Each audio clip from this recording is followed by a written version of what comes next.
Well, good morning, everyone. Thank you for being here, attending our CoC Board of Directors meeting.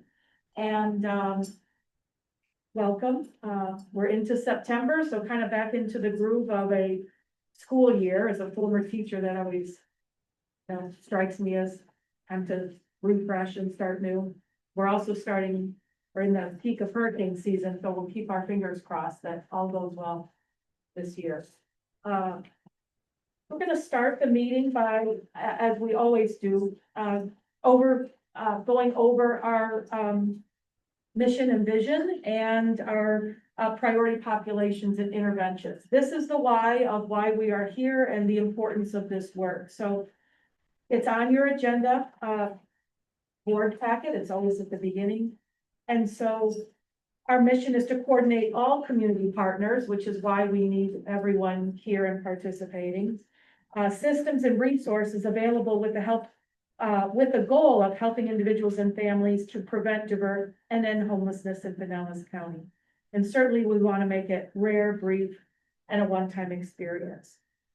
We voted that our 24-25 Pinellas priority populations and interventions are households with vulnerabilities and at-risk factors, including life-threatening health conditions and accessibility conditions, severe and persistent mental illness or substance use disorder, domestic violence within the past 3 years, a risk of harm and exploitation, and the length of the time of homelessness. Our priority populations are disproportionately represented minority groups, veterans, families with minor children, older adults age 62 plus, chronically homeless households, and youth. And our interventions are certainly to invest in securing and maintaining emergency shelters, invest in rapid rehousing wraparound services, set long-term goals for permanent supportive housing capacity, and obviously prevention, which is our biggest bang for the buck.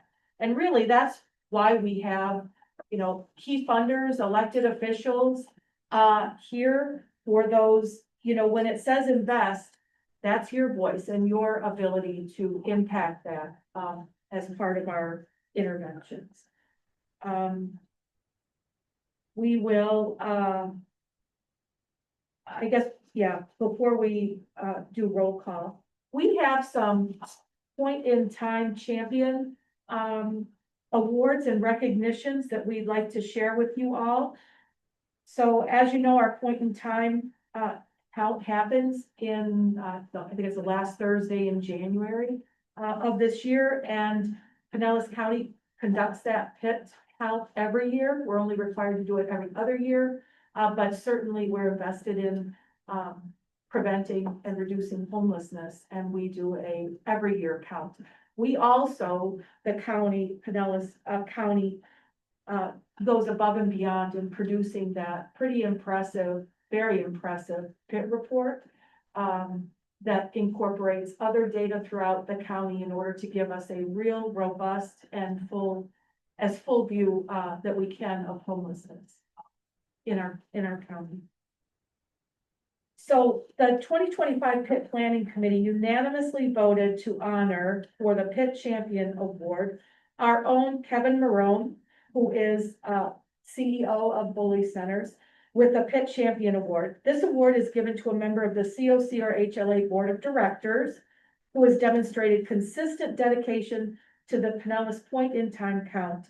Mr. Marone is not only the president and CEO of Bully Centers, but he also serves as the chair of the Pinellas CoC Providers Council, which he represents on the CoC Board of Directors Executive. So thank you very much for that consistent work. Our PIT volunteer champion is the city of St. Pete. And so the city of St. Petersburg is being honored with the PIT Volunteer Champion Award. And this award is given to the agency or organization that recruited the highest number of trained volunteers for the 2025 point in time count. Various departments of the city contributed, including St. Pete Police Department, Water Resources, Fire Rescue, Parking and Transportation, and Housing and Community Resources, for a total of 24 participants. So congratulations and thank you. I did the PIT count in Clearwater, and I know that we had a number of Clearwater police officers involved, and that kind of leads into our next report, which is the Pitt Survey Champion, is Kathy Ham. And Kathy Ham is honored with the Pitt Survey Champion Award. This award is given to the individual that completed the highest number of surveys during the 2025 Pinellas Point in time count. Ms. Ham completed an incredible total of 50 surveys between 6 a.m. and 7 p.m. And she works for the city of Clearwater with the police department in homeless engagement. And she certainly, and you know, Clearwater is second in the number of homeless individuals counted in a particular municipality location. And so certainly there was lots of opportunity there. But thank you to Kathy Ham for completing those surveys. And our Pitt training champion is Ms. Victoria Kelly, who previously worked with the HLA for a number of years and has done a great job in coordinating Pitt training. This award is given to the Pitt Planning Committee member who led the highest number of training sessions ahead of the 2025 Pinellas Point in time count. Besides the hours spent leading live training, Ms. Kelly developed and reported comprehensive on-demand video training. And I'm sure a lot of people took advantage of that online training that you could do at your leisure at home, and it was very well done. So congratulations and thank you to Victoria Kelly. All righty, we're gonna flip back to roll call and attendance. How are we doing, Megan? We have quorum, but first of all, Miss Teresa Jones does have her hand raised. Oh, okay. Thank you. I need to, ask. Go ahead, Teresa. Thank you, Madam Chair. I just wanted to remind those of us board members who are participating online virtually that the requirement in order to meet quorum is that we also must have our cameras on at all times. I noticed that I actually made the comment in the chat, and I believe most of the board members did turn their cameras on, but there's at least a couple that don't have their cameras on. Thank you. And I'd also say, you know, again, I'll just let y'all know who are on camera, is that we see kind of that shared screen with some people's faces and then the whole agenda. So I don't see the entire, you know, crew of people that are attending virtually. So I'll do my best to ask Megan.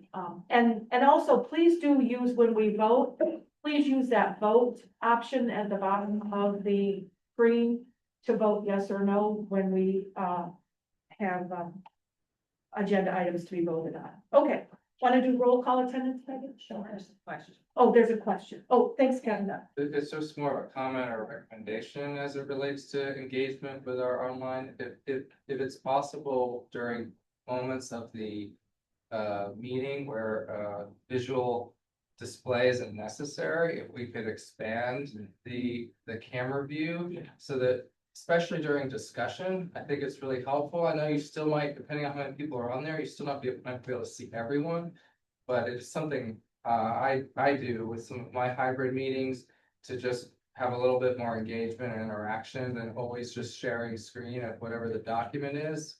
I think that's really helpful. Thanks.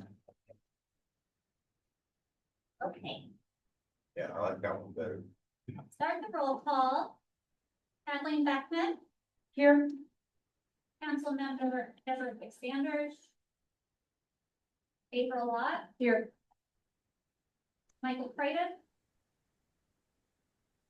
Janina Boley, Here. Lieutenant Zachary H. School Board Member Laura Hine, Here. Commissioner Donna Holt. Michael Gelazzo, Here. Blossom Cafford. Here. Ashley Lowry, Present. Councilmember Michael Menino, Present. Kevin Moreau, Here, Esther Matthews, Elise Minkoff.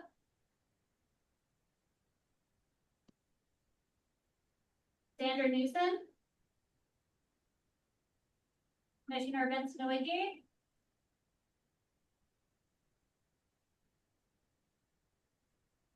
I do see Commissioner Noigi online. I'm not sure if he stepped away. Sam Picard. Here. Ross Silver. Present. Gary Small. Here. Danielle Thomas. Here. Anne Marie Winter. Here.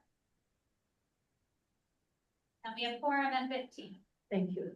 Thank you all for, Madam Chair, maybe I didn't hear my name, but Teresa Jones is present. Great, nice to get you. we're glad you're here, Teresa, always. You know that. Thank you. And David Moran is here as well. Thank you. My apologies. All right. Agenda item 2 is our consent agenda. The documents have been attached. Do I have a motion to approve the consent agenda? So moved. Second. Any discussion? Okay. All those in favor of approving the consent agenda? Here we can say aye. Those online, please vote yes or no. Aye. Any opposed here? Megan, you wanna give me any? We only have 2 votes online so far. Okay, please take a moment to vote online.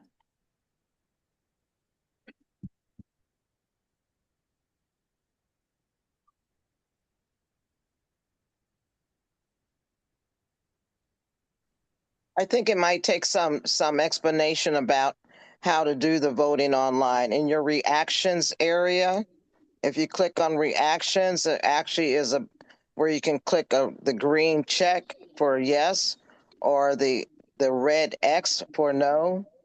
There's some folks that are actually saying yes in the chat, and that's really not where we should be voting. Thank you, Teresa.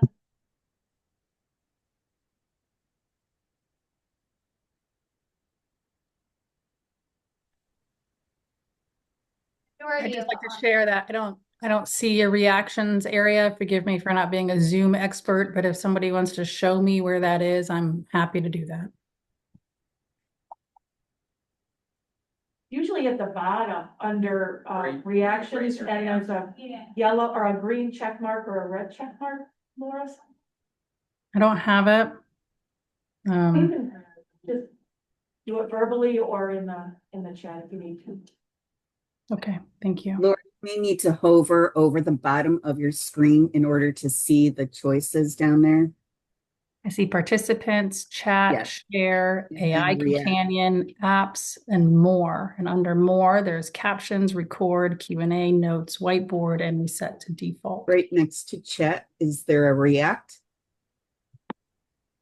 Oh, I see. It has a heart. Yes. So click on that, Okay.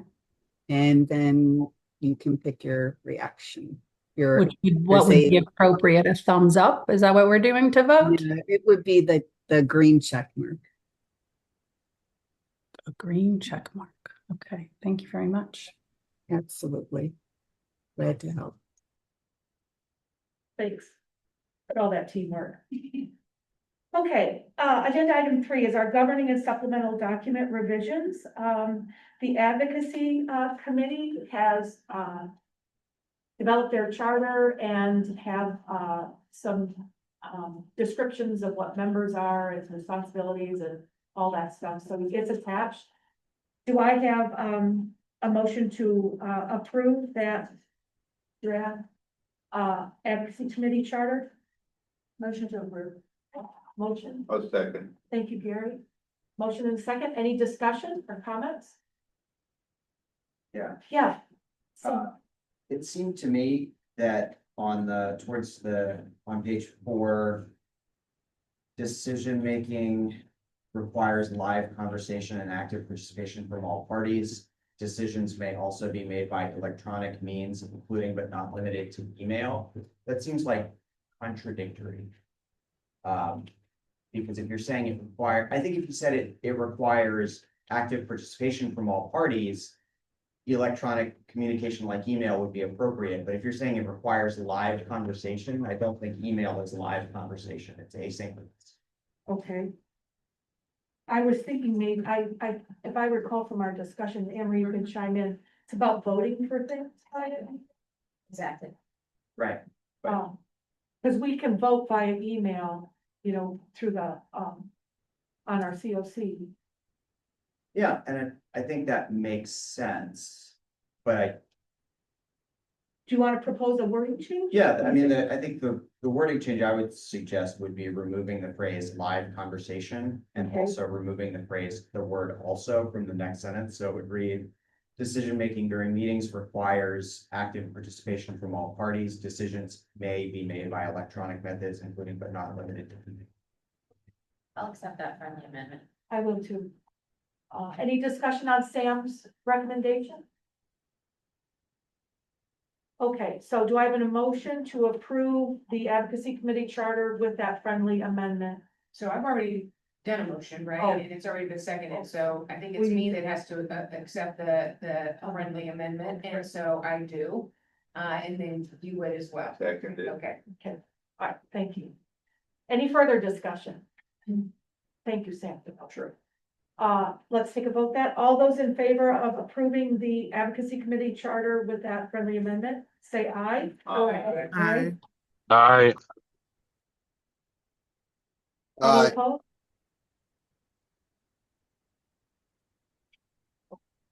Megan, you can shut up.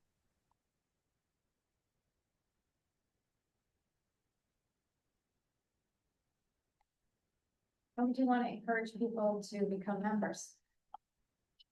Very much so. We are in a day and age of advocacy. We need, people on that committee, and we're doing good work, and we'd love to have you part of our committee. As would all the committees, like robust engagement. When does that committee meet? Every other month, Quarterly? it's important. Okay, quarterly. Next meeting is November 3rd. Yeah. It's online. Yeah, they're on the train. Yeah. And I know I'll be speaking before the Pinellas legislative delegation later this month as part of, you know, that advocacy. Okay, our next agenda item is our conflict of interest policy that's been updated, and you've got the attachment. I also am happy to report, I think from back here, I can see our very generous and incredibly competent pro bono attorney Murray Silverstein might be on, in case there are any questions. I thought I saw him there at his office. But, I'm here, Kathleen. Thank you. I'm here. thank you. And so are there any questions or discussions on our updated conflict of interest policy? And it has, you know, processes and procedures and who's covered. And I think what's important, you know, and Murray can go into this more if needed, but you know, we all will be asked to identify any conflict of interest on any agenda item before each meeting. And then you'll be asked to sign a document at our annual January meeting that you're aware of this conflict of interest policy. So before we go to discussion, I'll motion to approve the amended conflict of interest statement. I'll second that. Okay, thank you. Then discussion. Sam? I was curious on the financial interest section, that's page 2 at the top. Conflict of interest, if a person has directly or indirectly through business, investment, or family and ownership, any entity with which the CoC has a transaction or arrangement.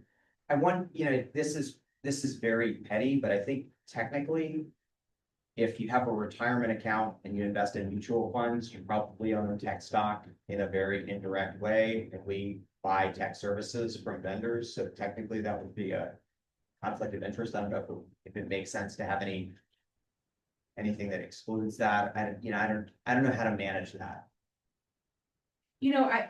we didn't talk about that specifically, Sam. I think you make a good point that, this document has gone. It has been exhausting getting to where we are right now. And predominantly, and thankfully for our pro bono attorneys, I mean, they've been amazing, is truly getting everybody to understand that the Hearth Act in particular, and this very CoC board, that almost by definition, every single person who sits there will have a conflict. And initially, this document was written only through the lens of a provider, as opposed to, we have funders sitting at this table who obviously have interest elsewhere, and a variety of other things. So while we didn't talk about that one specifically, I do think that the point is that if that is a conflict, that it would be disclosed, right? And I don't know how people would know their investment strategies, right? But that everybody at some point who sits on this board or on this committee on this board, that at some point would have a conflict, and that we all have an obligation. Murray, Mr. Silverstein? Yeah, Murray's fine. I think what you do is you can tweak a policy like this to the nth degree, but I think when in doubt, you make a disclosure. And so the working vibe, the working means through which something like this can be effective is use your common sense. So if your Vanguard account is top of mind and you're dealing with some funding decision or distribution decision that in some way remotely involves Vanguard, then you should probably say, I've got my 401k at Vanguard. Is that a conflict? No, unless you believe that your 401k that's managed by Vanguard is going to in some way influence or impact your decision. So when in doubt, disclose. Does it result in an actual conflict that requires you to recuse? Probably not. So and you said petty. It's not petty. I mean, you're just being sensitive and aware, and that's fine. But I think really when you look at paragraph 2 or any of these for that matter in context, you can see that if it's a matter coming before the board and it impacts the distribution of funds or a decision that could have longer term effects, you've got to at least disclose that. Because if you're not able to fulfill your fiduciary role and be objective, unbiased when you make a decision, then you have to disclose that. If it's to the extent that you can't possibly make a decision because you're wearing 2 hats, then that's a conflict that's going to require recusal. So, but when in doubt, disclose. And for the most part, as you see, as you work down through the procedures section, it's not an absolute. If you have a conflict, you absolutely have to recuse. But making a disclosure that you may have an interest in something that could very remotely, very tentatively have an impact on how you make a voting decision, you disclose it. But I think most times, 9 times out of 10, it's going to be pretty clear whether it's something that requires recusal. So I don't know if that helps or not, but when in doubt, disclose. And then you've done that, we can discuss it at a meeting, and I think you'll feel comfortable with the result at that point, that it's not a conflict. You're having your 401k investment account in something that could very, very remotely, very tangentially, very far attenuated, have an impact on your decision. It's not a bearing. There's no bearing. But for having disclosed it, you'll feel better. Everybody else will feel better. The worst thing you can do, I mean, obviously this comes up all the time, is keep it under the hat, figure it's not going to be a problem, hope it goes away, and then lo and behold, somebody finds out about your sitting on the board of a competing entity and you didn't say anything about that. That's a problem. Thank you, Murray. Teresa? Thank you, Madam Chair. I think the one of the most critical times when the issue of a conflict might arise is related to those that may serve on the rank and review committees in terms of the funding decisions and ultimately when it comes to the board. So if someone's serving on the rank and review committee and they have a conflict with their agency is being considered for funding, obviously they need to declare a conflict and abstain from the voting. So that's, I think, the most critical time when it may become something that folks need to indicate that there is a conflict. Agree, Thank you, Mr. Madam Chair. Yeah, I'll just offer a quick comment. That's probably the biggest line of demarcation here with the new policy. So that can no longer take place, unfortunately.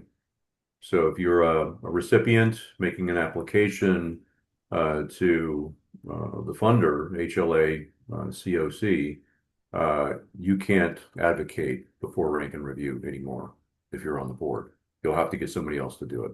That's just an absolute no. That means a staff member, right, Murray? A staff member from that applicant agency? Sure. Yeah, that works. Any other questions? Reminder that if you're a board member, you need to have your camera on, please.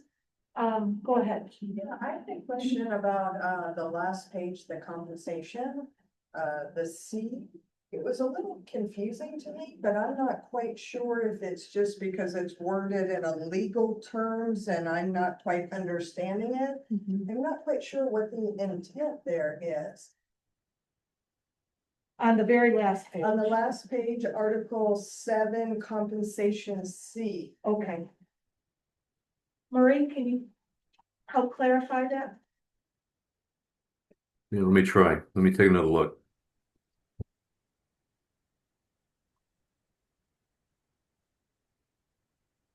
I think if you're a person who is setting your staff's comp,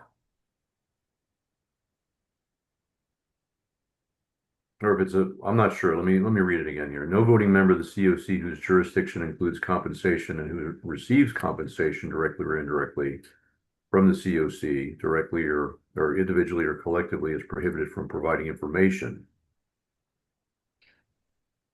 I can't say for sure. I think it may involve perhaps a staff person who is talking to board members who may be voting, or talking to people on the comp committee who may be voting about his or her compensation. That's the only situation I can think of. No voting member whose jurisdiction includes compensation and who receives compensation is prohibited from provide. Oh, it's an exception. I'm sorry, just the opposite. You're not prohibited from providing information to a committee regarding the compensation. So I'm trying to think of a good example of where that may come up. But you can answer questions, right? I mean, this is part of it. They're not prohibited from providing any information. I think it was just confusing because it starts no voting member and then the main piece is prohibited from providing information. So it seemed at first glance to be kind of contradictory, but again, I'm not sure if I'm just not understanding the intent of that. If I'm remembering.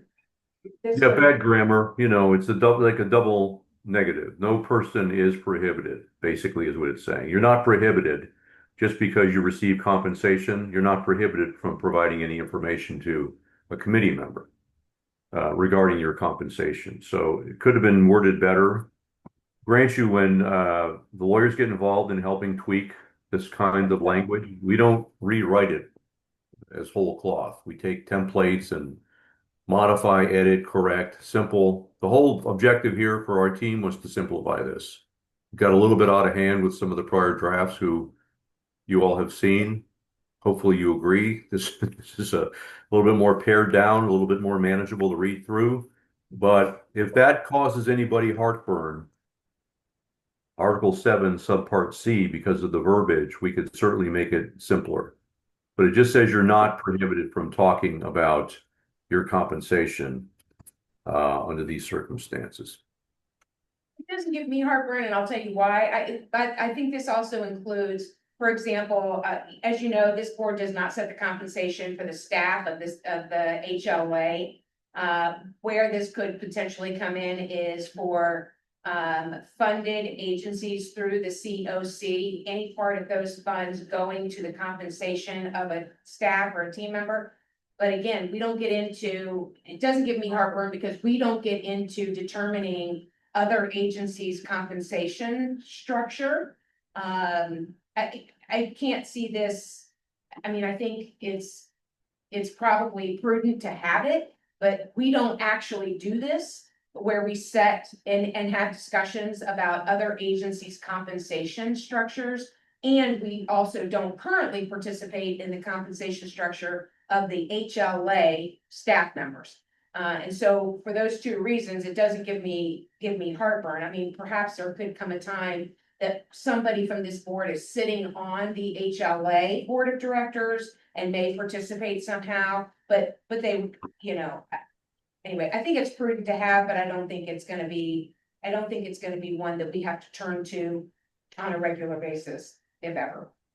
And I think also, since based on what you just described, the CoC board member is not, or voting member is not setting comp, but this just says you're allowed to provide information regarding compensation. So you're not prohibited from providing information regarding compensation to any committee, even though you're not making that decision. So it just seems like a curative clause, so you can participate even though you're not making those decisions. To whatever extent it's come up in the past or it's been an area of inquiry or doubt, this clarifies that you're not completely prohibited. Thank you, Murray. Any further questions or discussion? Megan, I can't see, but any hands? There are no hands up. Okay, all right. So we have a motion and a second. All those in favor of approving our amended and restated conflict of interest policies, please vote online. All those in favor here? Aye. Okay. Thank you, Barry.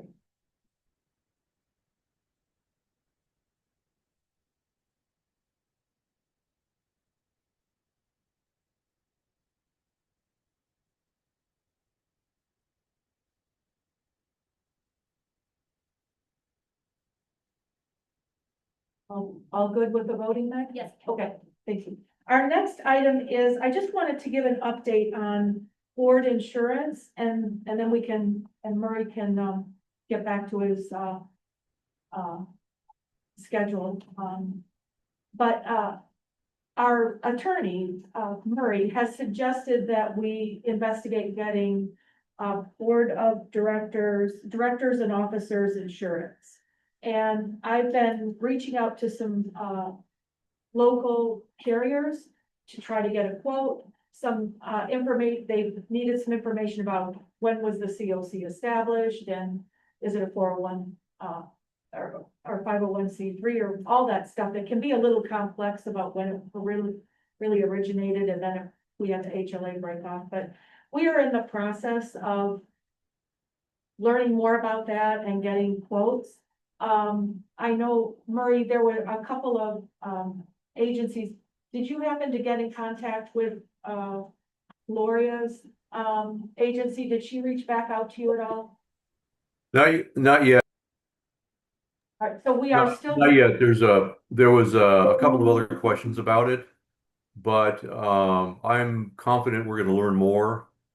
But I can help you move this agenda item along real quickly if you'd like, and just make a quick comment about some of the challenges. Thank you. May I? So CoC is a coalition. It's a loose affiliation, and this is traditionally the way the continuum or continua, I guess is the proper plural, perhaps, who knows? Any English majors out there? The continua of care throughout the country are organized in this manner, and they've been around for years and years and years under the HUD statutes and regulations. And so some have actually created business entities, not-for-profit corporations, LLCs, probably not partnerships. But the problem from the insurance underwriter standpoint is it's not a thing. It may not be an insurable entity. So that's one of the challenges they have when quoting liability insurance. And that's what we're talking about here is liability insurance for the directors and officers of the board. It's not an absolute. Obviously, you've done exceedingly well over these years without it. But to the extent you might prudently consider that you should have it in the off chance that somebody brings a lawsuit claiming there's liability for something that was done wrong, and what could that be? Well, some breach of fiduciary duty with respect to funds that are entrusted, which is kind of a minimal situation here for CoC. Or it could be a situation where a vote is handled improperly, and the ultimate decision to fund or not fund is made, and somebody feels their ox has been gored, and they want to sue. People sue at the drop of a hat. Well, who are they going to sue? Because they can't sue the entity. So they may end up suing individual board members, and that's why you might need D&O coverage. So that's the thing that I mentioned as something to research and determine if it's in the board's best interest to have that. One of the brilliant comments that Kimberly Rogers made is, well, if you have a sound and workable conflicts of interest policy in place that's enforced, that's going to certainly minimize, if not totally eliminate, the possibility of a liability claim. So I'm giving her a shout out, but I don't see her. So, but anyway, that's the conversation she and I had in going through this process. So Kathleen is doing her level best to elicit some quotes, but I'm just telling you in anticipation of what's going to come back from some of the agents, especially those who are schooled in not-for-profits. It might be a little bit of a problem because their underwriters say, well, what are we insuring here? The entity itself is not an insurable thing because it's a coalition as opposed to an LLC or a corporation. So if that happens and you guys decide it's exceedingly important to have that D&O coverage, then maybe we'll recommend that we can create an entity for you. It's very inexpensive. The record keeping you already do would be just formalized a little bit more, and something we could discuss when you cross that bridge, if at all. So anyway, didn't mean to get you off track, Kathleen, but that's a little bit of a preview of the issue of liability insurance in the form of a directors and officers policy. Thank you, Murray. Teresa, I see you have your hand up. Thank you, Madam Chair. While he was speaking, I could not help but think about the HLA, which is a separate entity, but is a nonprofit, I believe, organization. I would assume that they're checking into board insurance for their board since they have a separate board, but maybe that's a separate discussion. They have it, Teresa. They do have it. Thank you. Any other questions on this? We'll continue to pursue and investigate more. But as Murray said, our strong, conflict of interest policy and procedures and following those should be adequate. And if we want to explore the cost, it's good to know the cost of having any more if we feel that's necessary. So more to come. It's just a little complex and nuanced. All good? Any questions online, Meg? No question. Okay, great. All right, we'll move on then to agenda item 4, our council and committee requests. So I have one from I would like us to, I'm going to make a plea for the Lived Experience Advisory Committee. So I've been attending those meetings regularly, and I'll tell you, they are very well attended. It's consistent attendance. They are all in person. So these are people with lived experience. Many of them are currently unhoused or not adequately housed. And we have 2 board members that attend those meetings and lead those meetings. And, they're focused and they're making progress. Right now, we're working on telling their individual stories and figuring out how they're going to present those in different mediums, and it's been productive. However, they're offered incentives when they come to the meetings, and that money doesn't come from grant money at all. So my ask of you is, as board members, if you feel so inclined, it'd be nice to make a donation to the HLA. You can earmark it for the Lived Experience Advisory Committee. You know, they receive, payment for attending those meetings in the form of a gift card or bus card or things like that. And those cost money. So I just wanted to make that plea, today. And so that's just, you know, that's an update on that, that. Go ahead, Sharon. For increasing the amount that is paid towards dues directly to the CoC, that's a separate account. You know it's going to stay there. It will, I promise it would stay with you anyway. Just want to make that clear too, that there is always the option to increase the amount that's paid towards dues. We do provide many scholarships. Our membership has increased dramatically for good reason. We've widened the path and made it more accessible. We have more people with lived experience who are now a part of our membership. But with that, we haven't necessarily grown so much in the amount that is coming in for membership dues. You know how sometimes when you join an organization or something, you have your membership and you can always add more. So I'd encourage you to think about adding a little more if you'd like. It would be appreciated and helpful. Sherry, can you just tell us though, the membership dues, is that what is currently used to cover the incentives for the league? Yes, It yes, is. that is what's used for that. Any incentive that it takes place now because HUD won't pay, they do strongly encourage, of course, comes from membership dues, fundraising, or some funds. Sometimes HLA has donations that come into, but also some unrestricted funds that we've had from municipalities, and which have dwindled a bit. So that's where they come from. So Primarily what is the cost of each week committee meeting? Right now, it is, well, it's an hour and a half long meeting, so $37.50 per person. And do you know how many members you? Up to 20. But we don't have 20 voting members, right? We paused this. I think we have like 17 or something like that. We're close to it, but we're not, we haven't capped out yet. And we've paused it because just for that very reason, to make sure that there is, you know, that's the SOP has been, the practice has been $25 an hour. And that's been pretty common anyway, for like the last 10 years. I know when I was working with systems of care for bringing in family caregivers, that was what we had that at. That was 10 years ago, more than that. But making sure that either, you know, we have to make sure we have good projections and that we don't have too many members that we can't afford, or we have to cut back on the number of meetings. And I think that's another conversation that I've been wanting lately to bring up to the board and to the executive committee to come up with. Yeah, I think What that, are- I do yeah. think that should be, Because I because, don't know that one exists. right, because I've been a part of many groups who incentivize parents, foster parents, this, that, and the other thing to come to the table, kind of on a as needed basis, but this regular, you know, unlimited thing gets very hard to budget for and to manage. So how many times a year does league meet? Monthly. So it's $600 a month times 12 months. Yeah. 100. 7,000.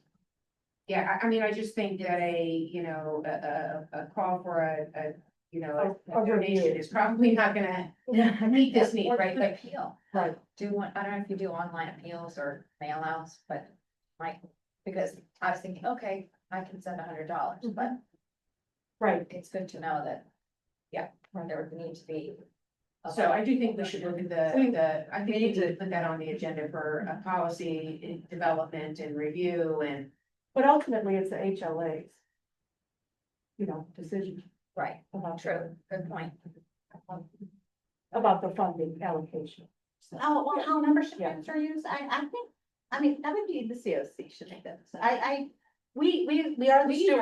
directed the HLA on how membership dues are to be. They're not the HLA's at their discretion to use however. Yeah, we don't mix it with our, but we don't vote on.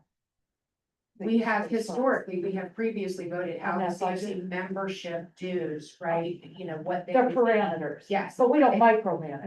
No. Right. No. Yeah. Okay. More to come on that.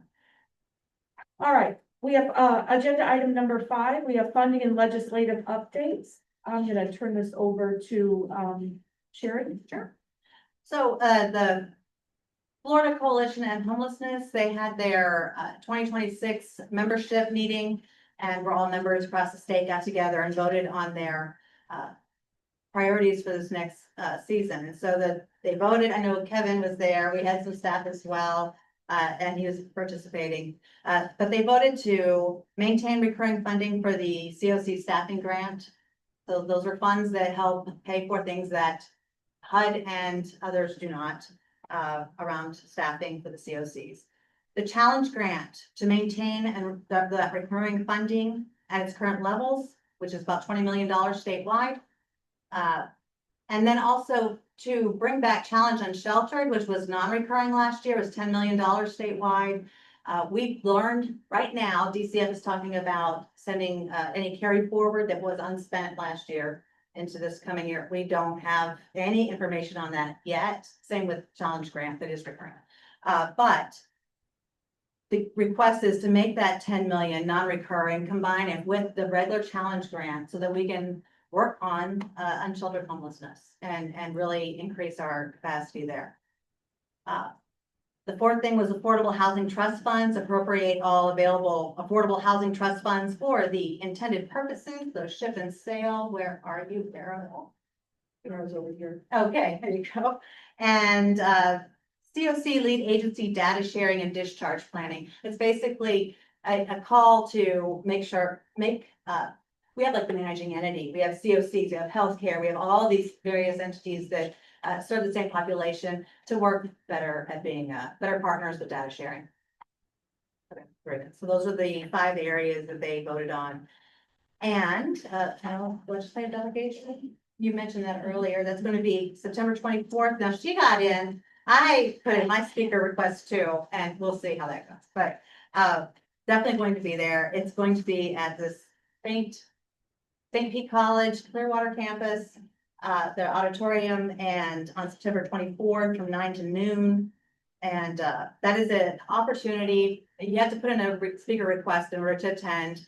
We're hoping to have at least one. Some CLCs, some areas, counties are not taking any speakers from the lead agencies or the COC. So it is good that Kathleen will, we know, will be speaking.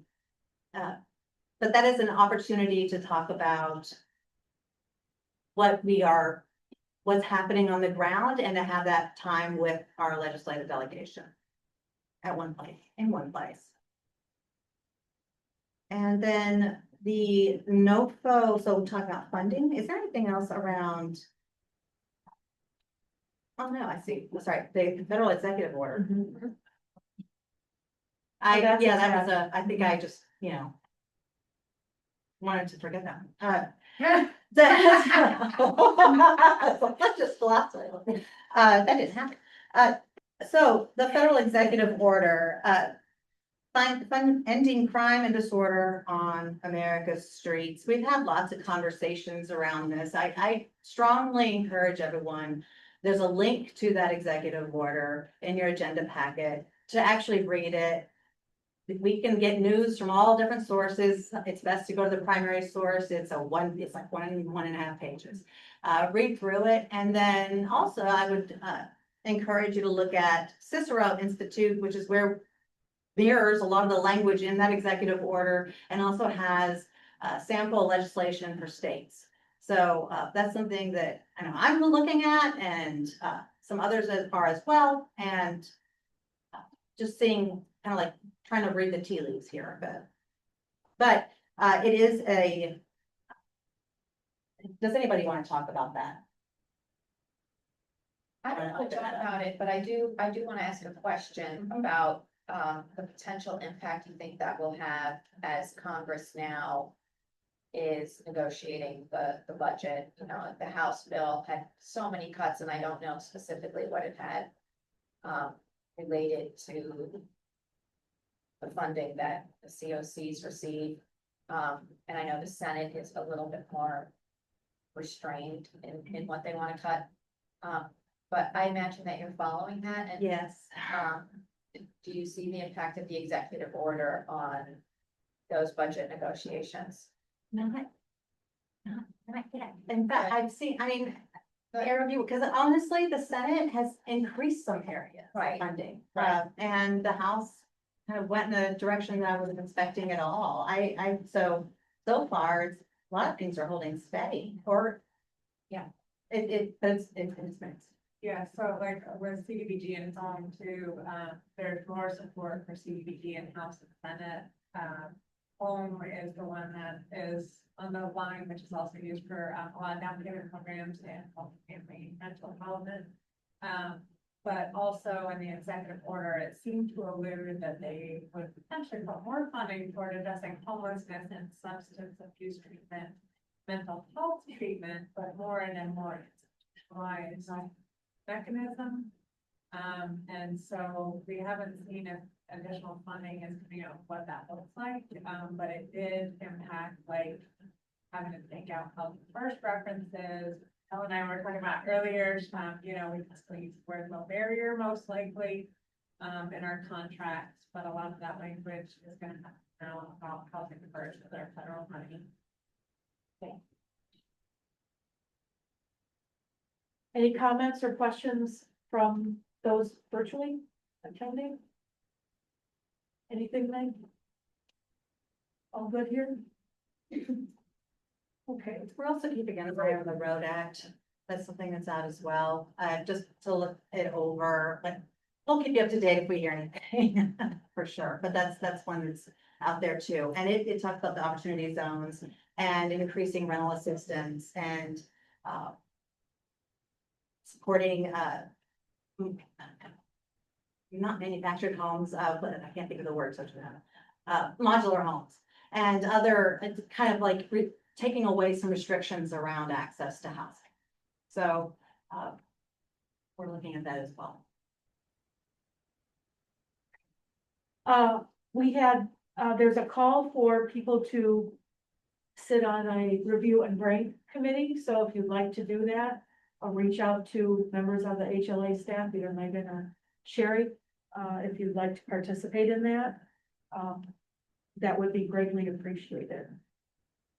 All right, Mr. Picard. All right. Good. Talk about data. Do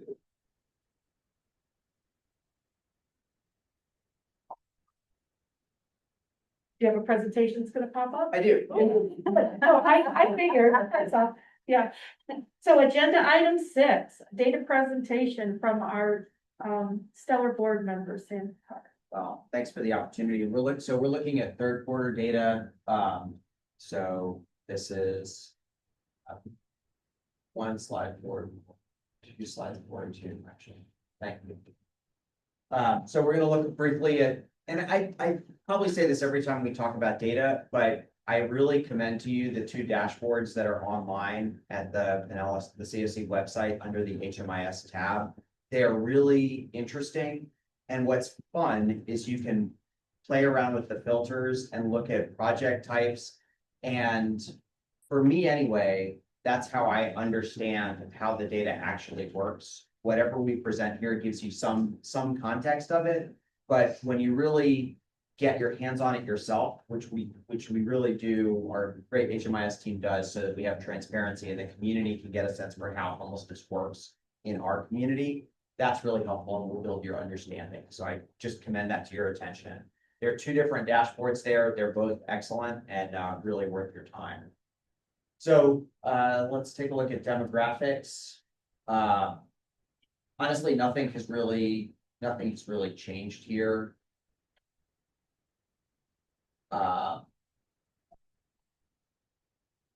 We're really looking at a pretty stable system by and large.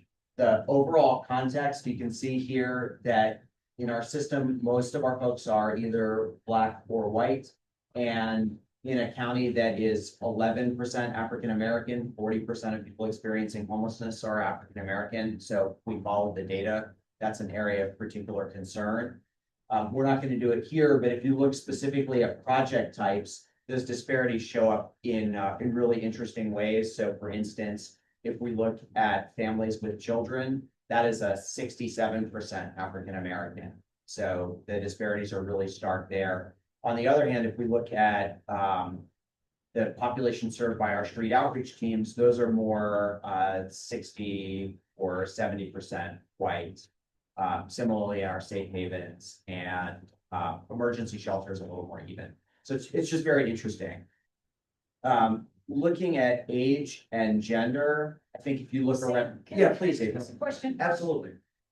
So I so appreciate, right, the work and the data. What I'm looking for is some like interpretive summary.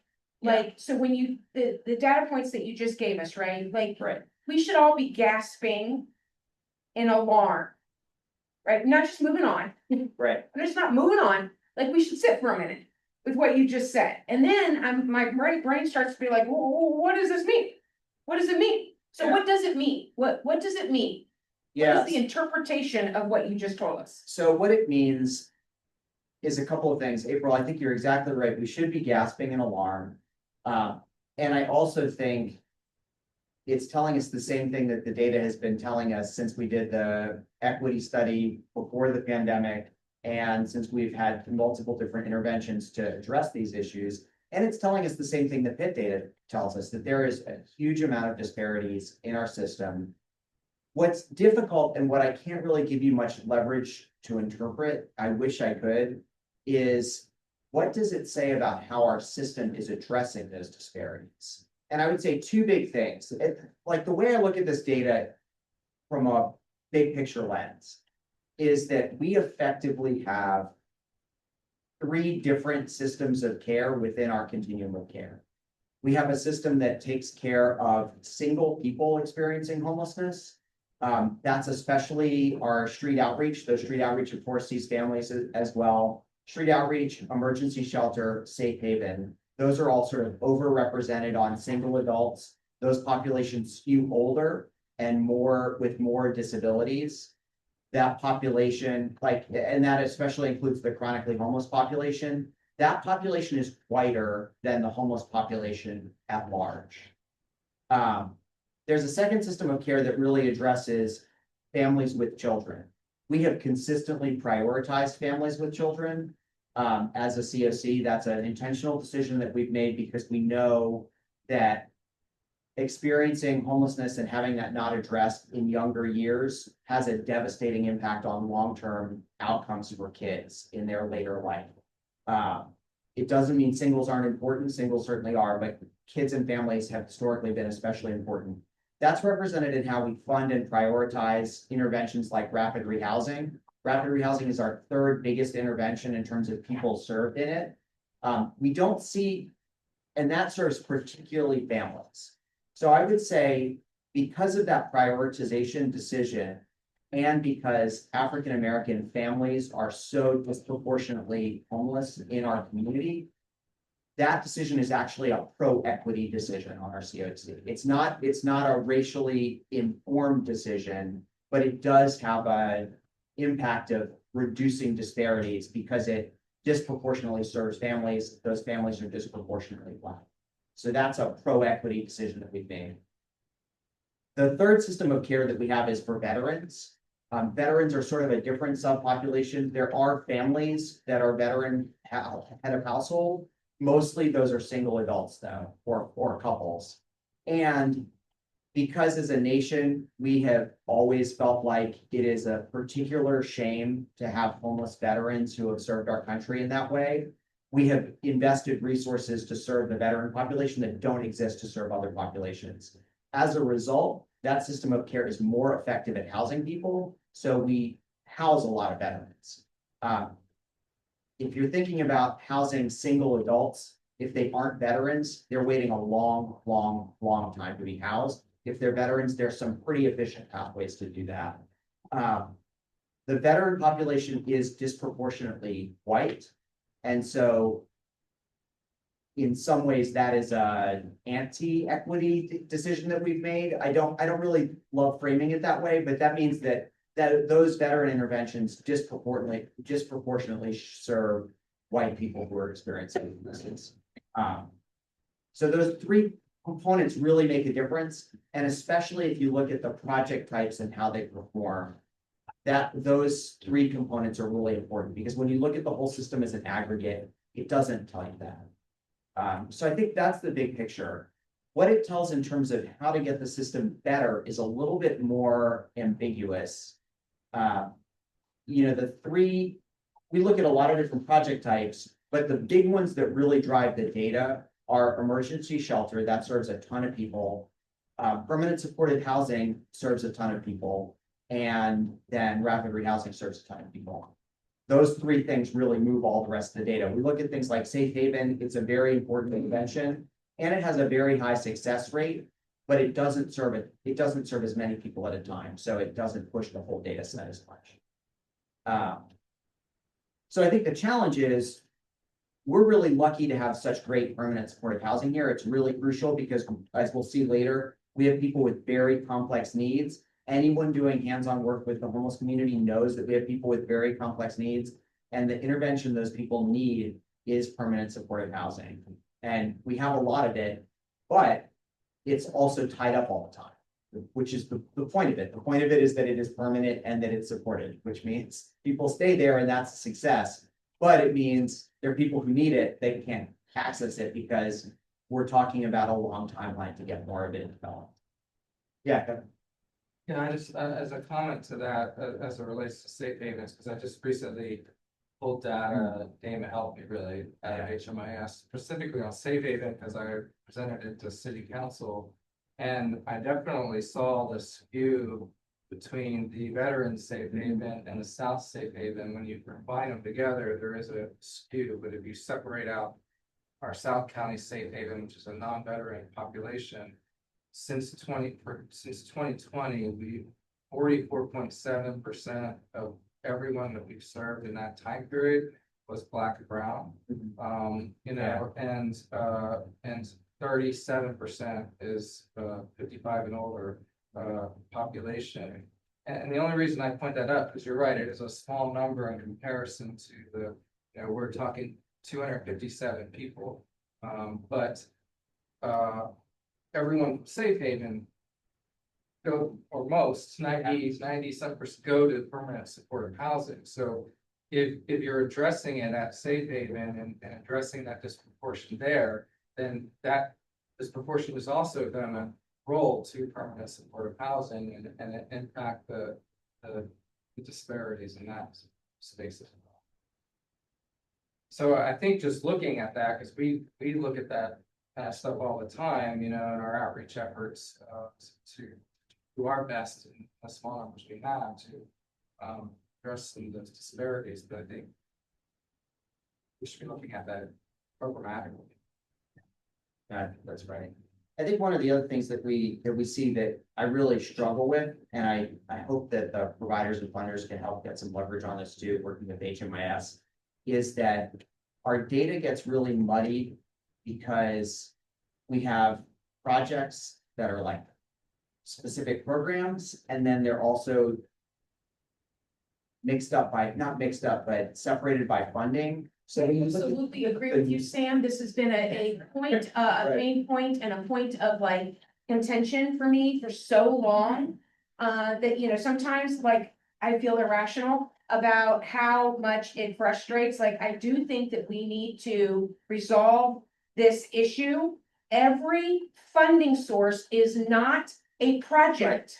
And that is in fact, right? I've been trying to address this issue for way too long, because projects can have, I'm just gonna make it up, 5 different funding sources. And if we don't allow a project to have 5 different funding sources, and instead we're creating these silos for very small pots of funding and not allowing it, right? We've got to resolve this issue. I agree.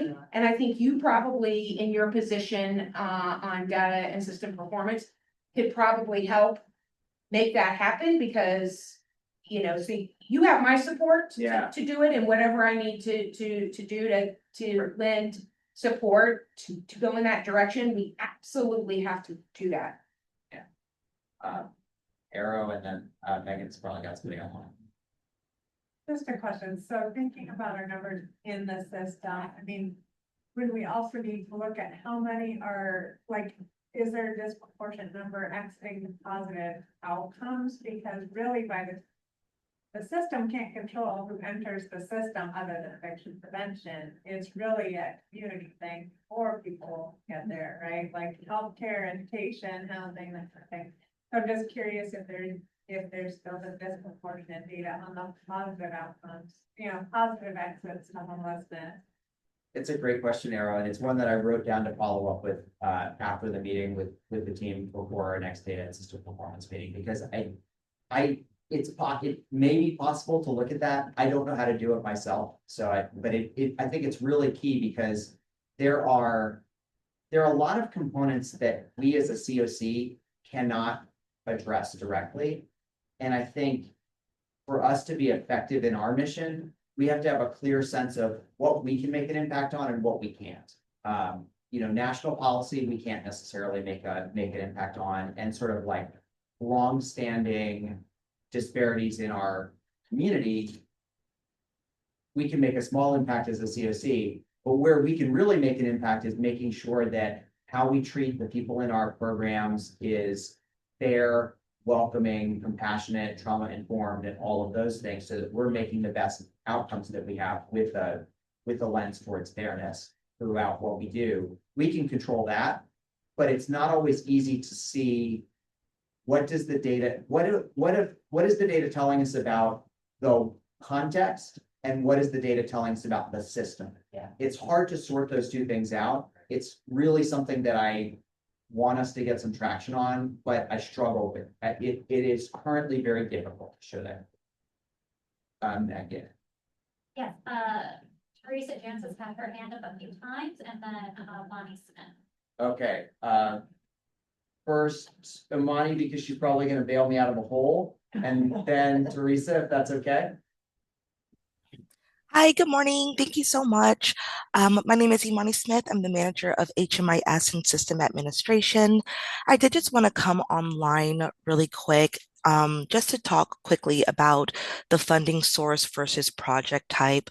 This has definitely been a conversation that has been brought to this board before, and I definitely cannot stress enough that we understand that a project type is not a funding source.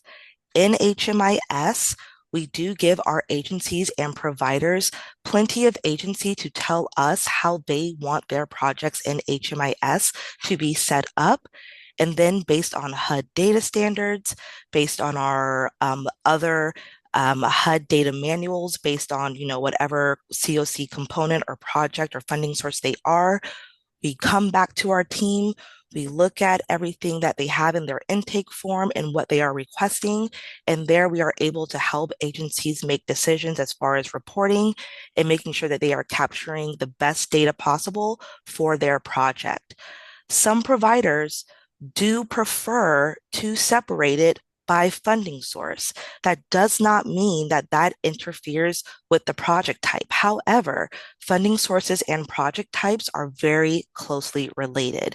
And when we're building projects in the back end of HMIS, that is a very important part. So some providers do prefer their funding source to be in the title of that project. However, it does not negatively impact their project type, or anything like that. It's really just a naming convention. I do agree that there are maybe a couple of programs, right, that may need to be reviewed, but HMIS regularly reviews programs, project types, funding sources with providers, not only annually, but throughout the year as well. Thank you. Thanks, Imani. Teresa, please.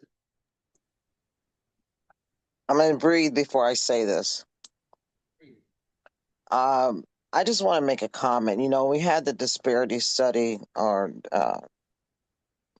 5 years ago, and it just saddens and angers me that there's been absolutely no progress to reduce the disparity in our system.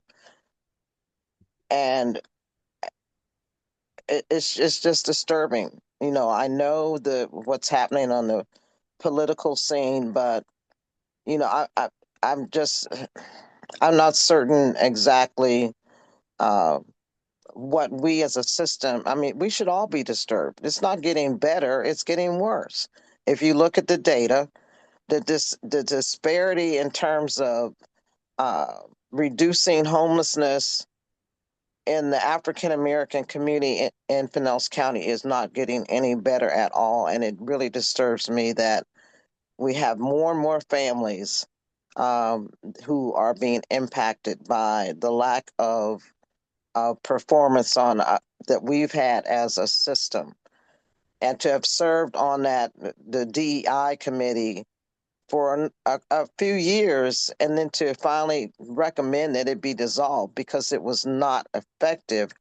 It's just like I'm sitting here as a Black woman wondering, why am I here? Why do I continue to participate in this? Because we're not making. I'm one that even retired. I joined applied to join the board because I thought my voice could make a difference. But you know, it's obvious to me that the efforts that I've personally made and others have made to advocate to try and reduce disparity in terms of the homeless population here in Pinellas County is just not worked at all. That's all I wanted to say. Thank you. Thank you very much, Teresa. I could not agree with you more in terms of how disturbing the data is, and particularly given its persistence. Yeah, absolutely. And I guess one of the things that keeps me going is sort of that starfish story where I know you personally have made a huge difference in the lives of many of our homeless citizens. And I know that that's true for all the folks around this table and virtually. And at the same time, it's really clear that we have a long way to go and a lot of work to do collectively. And the context is getting harder. Yeah, absolutely. Please, Kathleen. Can I ask a question? I respect Teresa so much and I appreciate you sharing that, and I'm saddened, not surprised, because we've had conversations before. But like in a perfect world or in a better world here in Pinellas, what do you think would start to move and change things in a positive direction? What is there any low-hanging fruit, or what are your suggestions, Teresa, with your experience, or Sam, or anyone?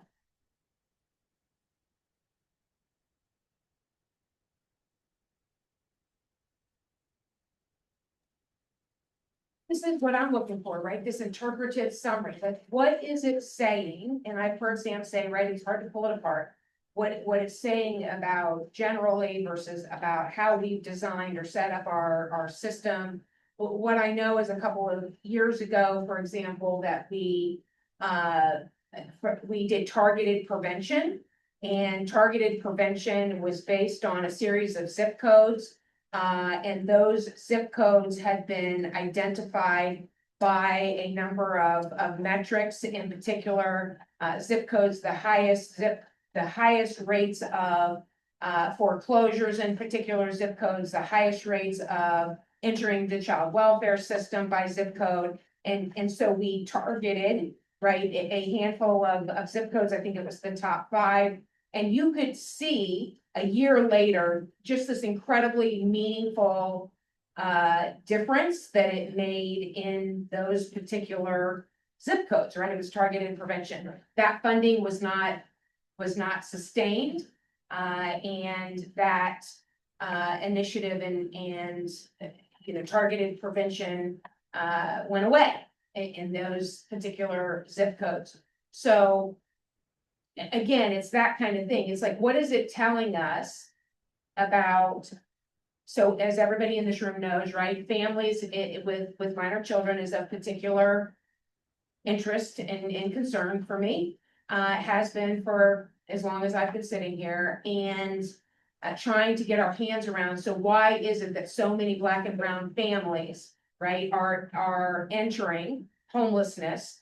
And there's a whole variety of reasons, no doubt, not the least of which is the cost of housing. But the cost of housing is not disproportionate to Black and brown families, right? The cost of housing is across the board. So what is it? You know, why is it that the majority of street outreach and entering shelter or safe haven are white? Like, I'm just trying to figure out, what does it mean? Because it could mean something that we are unintentionally doing. It could mean something that we've been forced to design a system without taking certain things into consideration, which has been frustrating. Or it could be something on the other end, right? Which is that, you know, so I'll just use, for example, there are certain cultures, for example, that do not seek mental health care and or substance use treatment because it is taboo in their community. And so while we can look at numbers and say we are serving more of this than that, when we have a big problem over here, it is culturally driven. Like, we are having a hard time getting in, you know, penetrating those groups. So could it be some of that? In other words, I just want to understand, and maybe it's all of the above. I mean, I don't know, but I just don't feel like we're having that kind, and maybe that's happening at Data System Performance and not here. It's not, no, you're exactly right. This is the leverage that we need. It's the harder part, but I think, you know, as we're thinking as a CoC about strategic planning and how we function, these are the conversations that have to drive it. Because when I think about the disparity study, that led to that targeted prevention, and you're exactly right, it had a huge impact. And that funding wasn't sustained. Part of the point of the CoC model is that we bring funders, providers, government, charitable, nonprofit, and sort of the wider community together. That's the point. We know by the fact that we almost never can recruit what I would call a mainstream business person with a big business to sit at this table with any regularity, is a symptom of the fact that the business community is not really at the table, which is hindering our ability to have private sector resources address this problem. When we talk about funding, most grants that the providers we need to solve these problems work with are short-term grants. They're driven by whatever they're driven by, and the provider doesn't have the ability to keep that funding going necessarily. And the thing that we don't always talk about is there's a huge switching cost. If you're running one program and then you have to stop it and run something else instead, that means that program is necessarily going to accomplish less with the same amount of money than it would have if you could say, here's 3 years, do this program. I think we as a CoC, my guess is other CoCs as well, but I don't think the CoC model has totally lived up to the promise of bringing funders and providers together to say, how do we have better, longer term, smoother, less difficult to work with funding? I don't think we've cracked that nut. Even though our funders council is great, like we've got good collaboration here, but we haven't quite gotten that leverage there. So I think that's piece one. My working theory also in terms of disparities here is, if you look at the census data, it tells us what the census population is. If you look at ALICE data, so people who are working and still living close to the poverty line, that's disproportionately Black and brown. That speaks to longstanding racial and economic disparities in the United States. If you look at redlining, Jim Crow, incarceration, sort of these big picture context, I think that is mostly what makes the frame that means more people in poverty are Black and brown than white, disproportionately. And I think that's the story that's leading people to being homeless. Particularly, I think if you look at average net wealth for a Black family is $8,000 versus $100,000 for your average white family. That means when we live in a place that is racially segregated and networks are the way networks are, most Black families are most connected to other Black families, which means there's lower access to capital and lower access to those emergency funds. So when you've got a past due water bill, there's more people are gonna get evicted. A lot of that stuff is not what we can get a handle on as a COC. But what we need to do a good job of is figuring out in each of our agencies and as a system as a whole, how are we making sure that the people that are coming into the system are getting the best service and the best help? And I don't have data yet on that, but I'm right with you. That's what we need to be working. And I think your number one, the first thing that you said about, while funders and providers are certainly heads and shoulders from where we came years ago, we still are not there. We just aren't. And, again, I'm going to go back to, so the targeted prevention that literally demonstrated an incredible return on investment, and poof, it's gone. And so we continue to do things that do not, in fact, have such an incredible return on investment. And the things that did, at least in targeted prevention, poof, go away, right? The other thing is that, we have funding for families right now. That funding too has been eroded over the last couple of years. The funding that came through, and so maybe I have to disclose a conflict with what I'm saying, right? I'll disclose my conflict or maybe I don't have to disclose a conflict, but let me just say, right, it's Directions for a Living that I'm talking about that has had funding. It started with the city of St. Petersburg, who recognized early to the city of St. Pete, who recognized the number of families that started in what we call transformational schools, transformation zones.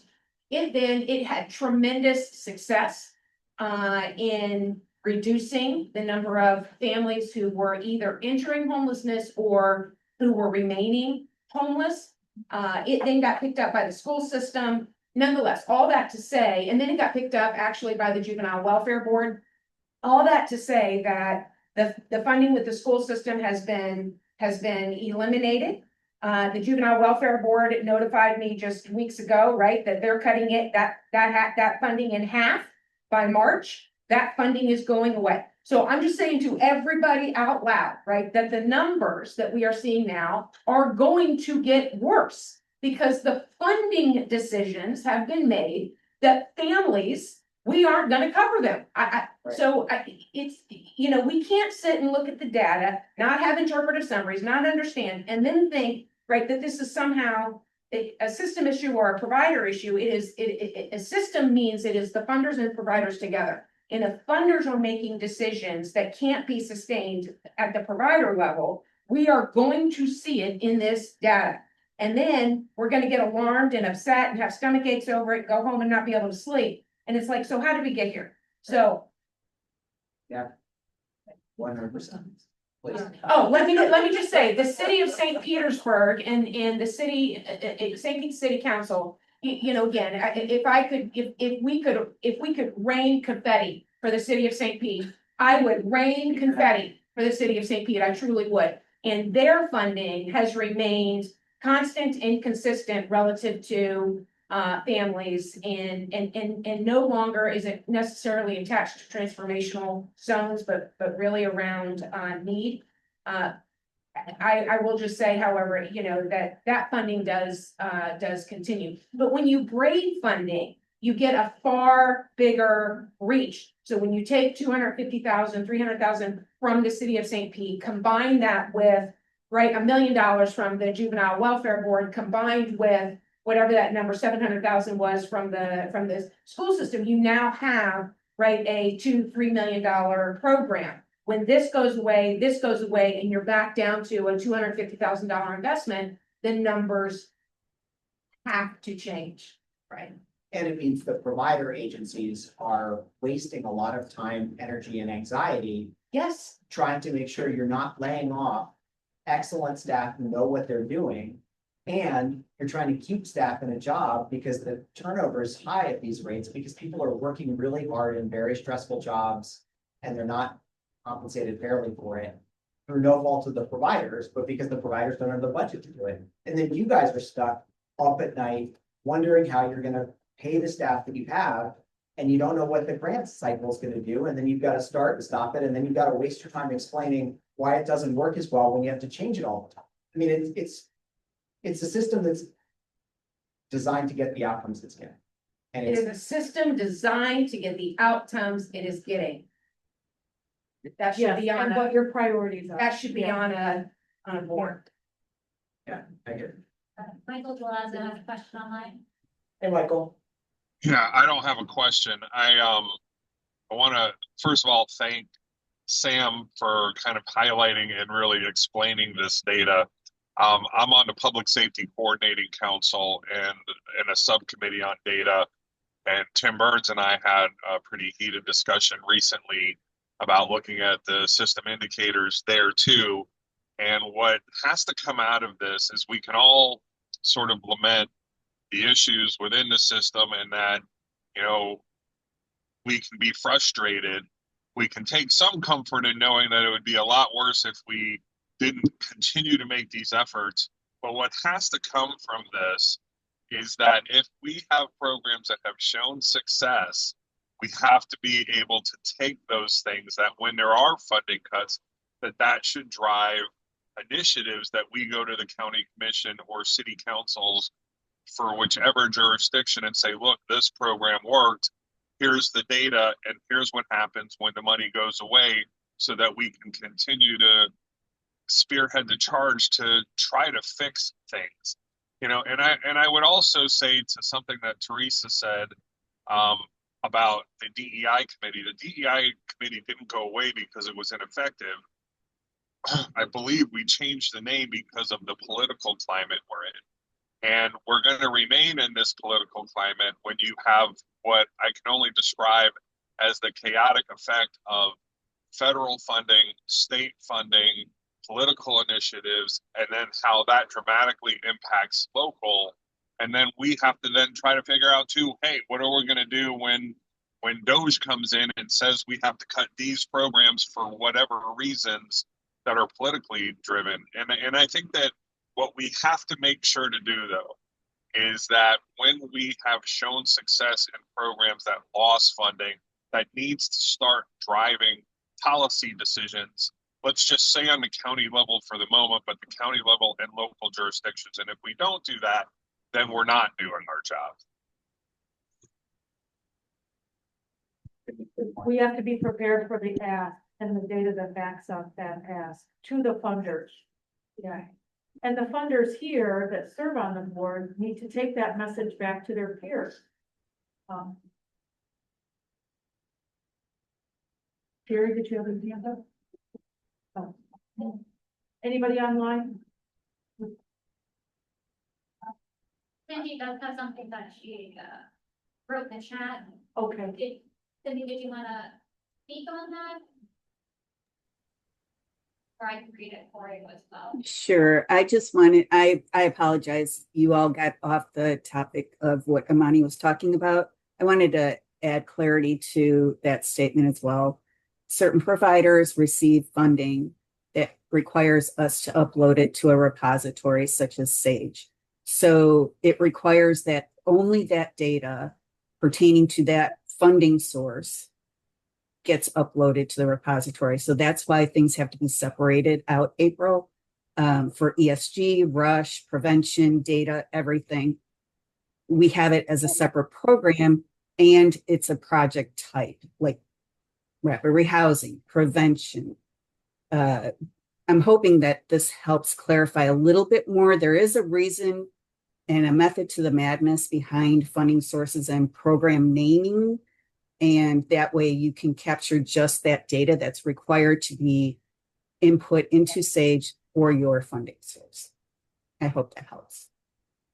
It does help. It helps from the perspective of for maybe everybody else in the room, because that is exactly what I'm talking about. I think it's what Sam was talking about earlier. I don't think we're going to solve it here. I think that we need to take this back and try to do what we can to address this very issue, right? So yes, funding sources should should expect and be entitled to only their data or the data that they're funding, supported. But to suggest that a funding source is a project or a program, limits the provider. And so we're not going to solve it here. I do think that we need to take it back to HMIS, data system performance, all those groups to get a firmer understanding of the why, and then ultimately how we can address it. Anne-Marie? Yeah, to your point, April, it's obviously it's a robust discussion, which is not going to be solved here. And I know that the CoC and the HLA are looking at strategic planning process. And so this might be one of the areas where several committees will work on this with a goal, with strategies, with tasks, so that there is a final product that can be used for so many different purposes. So, because you're talking about outputs and we really want to talk about outcomes. And so I hope that might be part of the strategic planning process, or at least a consideration, since there's been really good and robust discussion. Thank you. Say something. Well, first of all, good morning, everyone. I apologize for my delay, but things have to get done. When we talk about the funders, and I hear it, and I hear it every time she's in regards to questions on that. And as an elected, and I've said this before, we don't know what we don't know. And we sit on these boards and we don't have the information that we can directly take back to our colleagues. But the biggest thing that I've noticed with other organizations is that they find out who each and every one of those electeds are. They make sure they reach out. Yes, they may have a conduit, but they make sure. Councilman Fitz said this, how do we get the council members to talk about this? How do we get, because when we go through our budgeting process, the reason why I say Pink is still there is because Amy and Deborah Fitz Sanders. And when we see the budget, we look for certain line items to make sure. And then when we're looking to say, okay, well, how can we increase these dollars? We have that confirmation during budget meetings. It's like, no, we can't cut that money. Or no, we're gonna do this. So we have that advocacy because I have a direct connection, right? But as an agency, it is important. And I think moving forward, because I've been on this for a while, I heard, when Mike was talking about DEI, it was extremely impactful for me. But when we sit down and do a strategic plan, and I'm gonna talk about it later in the meeting, I think we need, and I've said this so many times before, we need to be so much more intentional with our asks. We need to be so much more intentional with our needs. We need, because we have people coming to us all the time. I have a meeting next week. How can we get money for this program? The business owners that Sam is talking about, they don't have a problem coming to us. So my response to them would be, I need you to join CoC. I have a meeting scheduled right now, and that's the first question I'm gonna ask. Are you a part of CoC? So when you come to me asking me about taxpayers' dollars, because not a dime of this is mine, I need to know how you are going. And so when you have that intentionality, you get further and you get more things done. So I'm gonna say that to say, I also, City of St. Pete put an additional $1 million aside, thanks to Amy Foster. And I'm gonna ask her to see how we can have her come and either explain what that looks like, but we have to be more intentional. And if we want to do a side, bar on that, even everyone that's online, when you know of other funding sources, don't talk about it, be about it. Send an email and say, hey, Sherry, guess what? Have you heard about this grant? Or have you heard about that? Because you can't do it all on your own, which is why you have DOC and an HLA board. They should bring something to the table to help you with this initiative to get it done. So thank you, April, for the kudos, but it's because you have that connection. Because if not, they tried to take that money before. Thank you to Teresa Jones who looked at it. I was a new council member. I did not know what I was looking for. Teresa was like, you do see your money is gone. No, is it? Okay. And that was a conversation that was had and it was put back in there and I've known to look for it ever since. And that's just how it works. There you go. Multiply that by all the legislators, elected people that could be making an impact. 24 municipalities. And I heard from several, right, who actually took action and voted to eliminate the funding for families. And who said, right, that they did not understand that they were taking that vote. And so I do think that Councilwoman Fig Sanders makes an excellent point. If you sit on this board, you have an obligation to make sure you are educating, right? You are a representative of a much larger, right, entity or organization or municipality or funder, right? You have an obligation to go back and advocate and educate to make sure that the people who are taking a vote know what they're voting on. And again, I just don't think that's happening to the extent that we need it to happen. Well, and I think did you want to speak? You sure? I think with, HLA and their leadership and looking at their roles and responsibilities and kind of narrowing down what their focus is and leading the CoC, I would put that in their lap to develop one-pagers, to share those with us, to give us direction. I mean, that's not our job as a board. I mean, it's just, I mean, it's our job as a board to be conduits for the message. But I think HLA is our lead agency that looks throughout the county, that looks at all of us here on the board and those providers and funders and nonprofits throughout the county. And, we'll look at our gap analysis, which is coming up next on the agenda, develop that strategic plan, and then coordinate our efforts. I mean, right? Yeah, I would say support the strategic planning process because ultimately the governance, I mean, the direction is going to be the board approves all that. Supporting though with all the information and process and of course. Here's where I agree to disagree. And the reason why I say that is because we've had the conversation about having representation on the federal, state, and you have representation on local level. We don't have a lobbyist. A lot of what we get done, we have that direct conversation and communication with those change makers, those policy writers, those that actually tap those folks that trickle down that we are suffering with right now. So it is up to CoC to be the ones that are responsible on a higher level. I totally agree about HLA, but HLA only can go to a certain point, right? Right. You do have board members, yes, that should be connected, which is why they are on the board. However, CoC, we have the resources and we should utilize them. If we're sitting on this board, you shouldn't have to say that's your job. And that's how I look at it. You shouldn't have to say, this is what we expect from you. This is how I look at it. It's not a CoC HLA thing. It's everybody that's involved that wants to take care and ensure we have the funding and the resources for our lives, period. It shouldn't be this your job. Like, no, it's not. So if I know, what it is that we're looking for, I'm always gonna be the one to say, well, wait a minute, because I talk about social action funding that we have. Okay, I was unsuccessful in getting an increase, but at least it didn't decrease, right? So it is everybody's job. It should be everyone's focus. It should be everyone's number one priority, especially if you're sitting on this board. So the division of powers, I don't believe.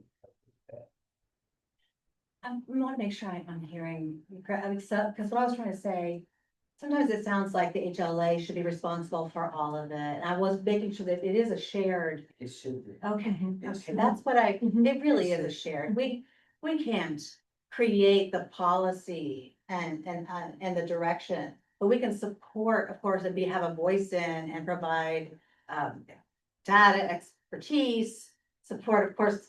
Great committee member, the chairs, coordinating, convening. Yes. Yeah. And officials that have those voting forces and connection. That's why we're here. I mean, I mean, I drive from St. Pete, Largo for these meetings, I'm at all the meetings. Utilize your resources while you have them. That's all I'm saying, because you might not get the same from the next person that's sitting in this. Right, that's right, so. That's my 2 cents. That's good for data, thank you. And can I say one thing, Sam, that I made a note of, which is, I don't know if this is happening in data system performance. I don't know that we need an extra subcommittee of some sort. But I do wonder if, for example, the executive order, in the executive is making sure that conversations around the executive order and what could, I'm assuming then be our future, relative to the executive order, is being addressed somehow in the data collection of data and system performance. For example, one of the things that is in the executive order is requiring those funding recipients to share such data with law enforcement authorities, right? In circumstances permitted by law. We're going to have to unpack that, permitted by law. And to use collected health data to provide appropriate medical care to individuals. In other words, that's one within a whole series within this executive order that I think should have our attention. I'm not sure, again, that we can get it done at this table, but in committees that are currently, that are currently meeting, that we have somewhere that we're taking this apart to begin to understand what that will look like or how we would design that. Because currently we are not sharing HMIS data. In fact, we have a whole policy around street outreach and a whole variety of other things in terms of who has access, who's putting information in, how that information is being used and shared. This would undo that to some extent, I think, but somebody needs to be managing that. Yeah, and it means we need to be especially vigilant because I think we have historically we've been very careful about not allowing law enforcement access for HMIS for very good reasons. And at the same time, we've been really lucky here because we have great collaborative partnerships with our law enforcement. And it's been, if it wasn't already obvious, the last month has made it real obvious that our law enforcement partners don't get to decide who they collaborate with all the time.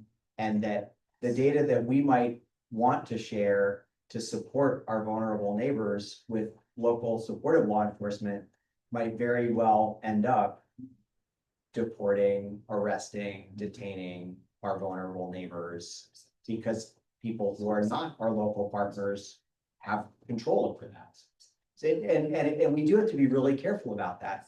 And at the same time, kind of like we did this process before COVID with a pro bono lawyer on how we can maximize intelligent and safe data sharing with other community systems of care, thinking specifically about organizations like a managing entity that serves a very overlapping population.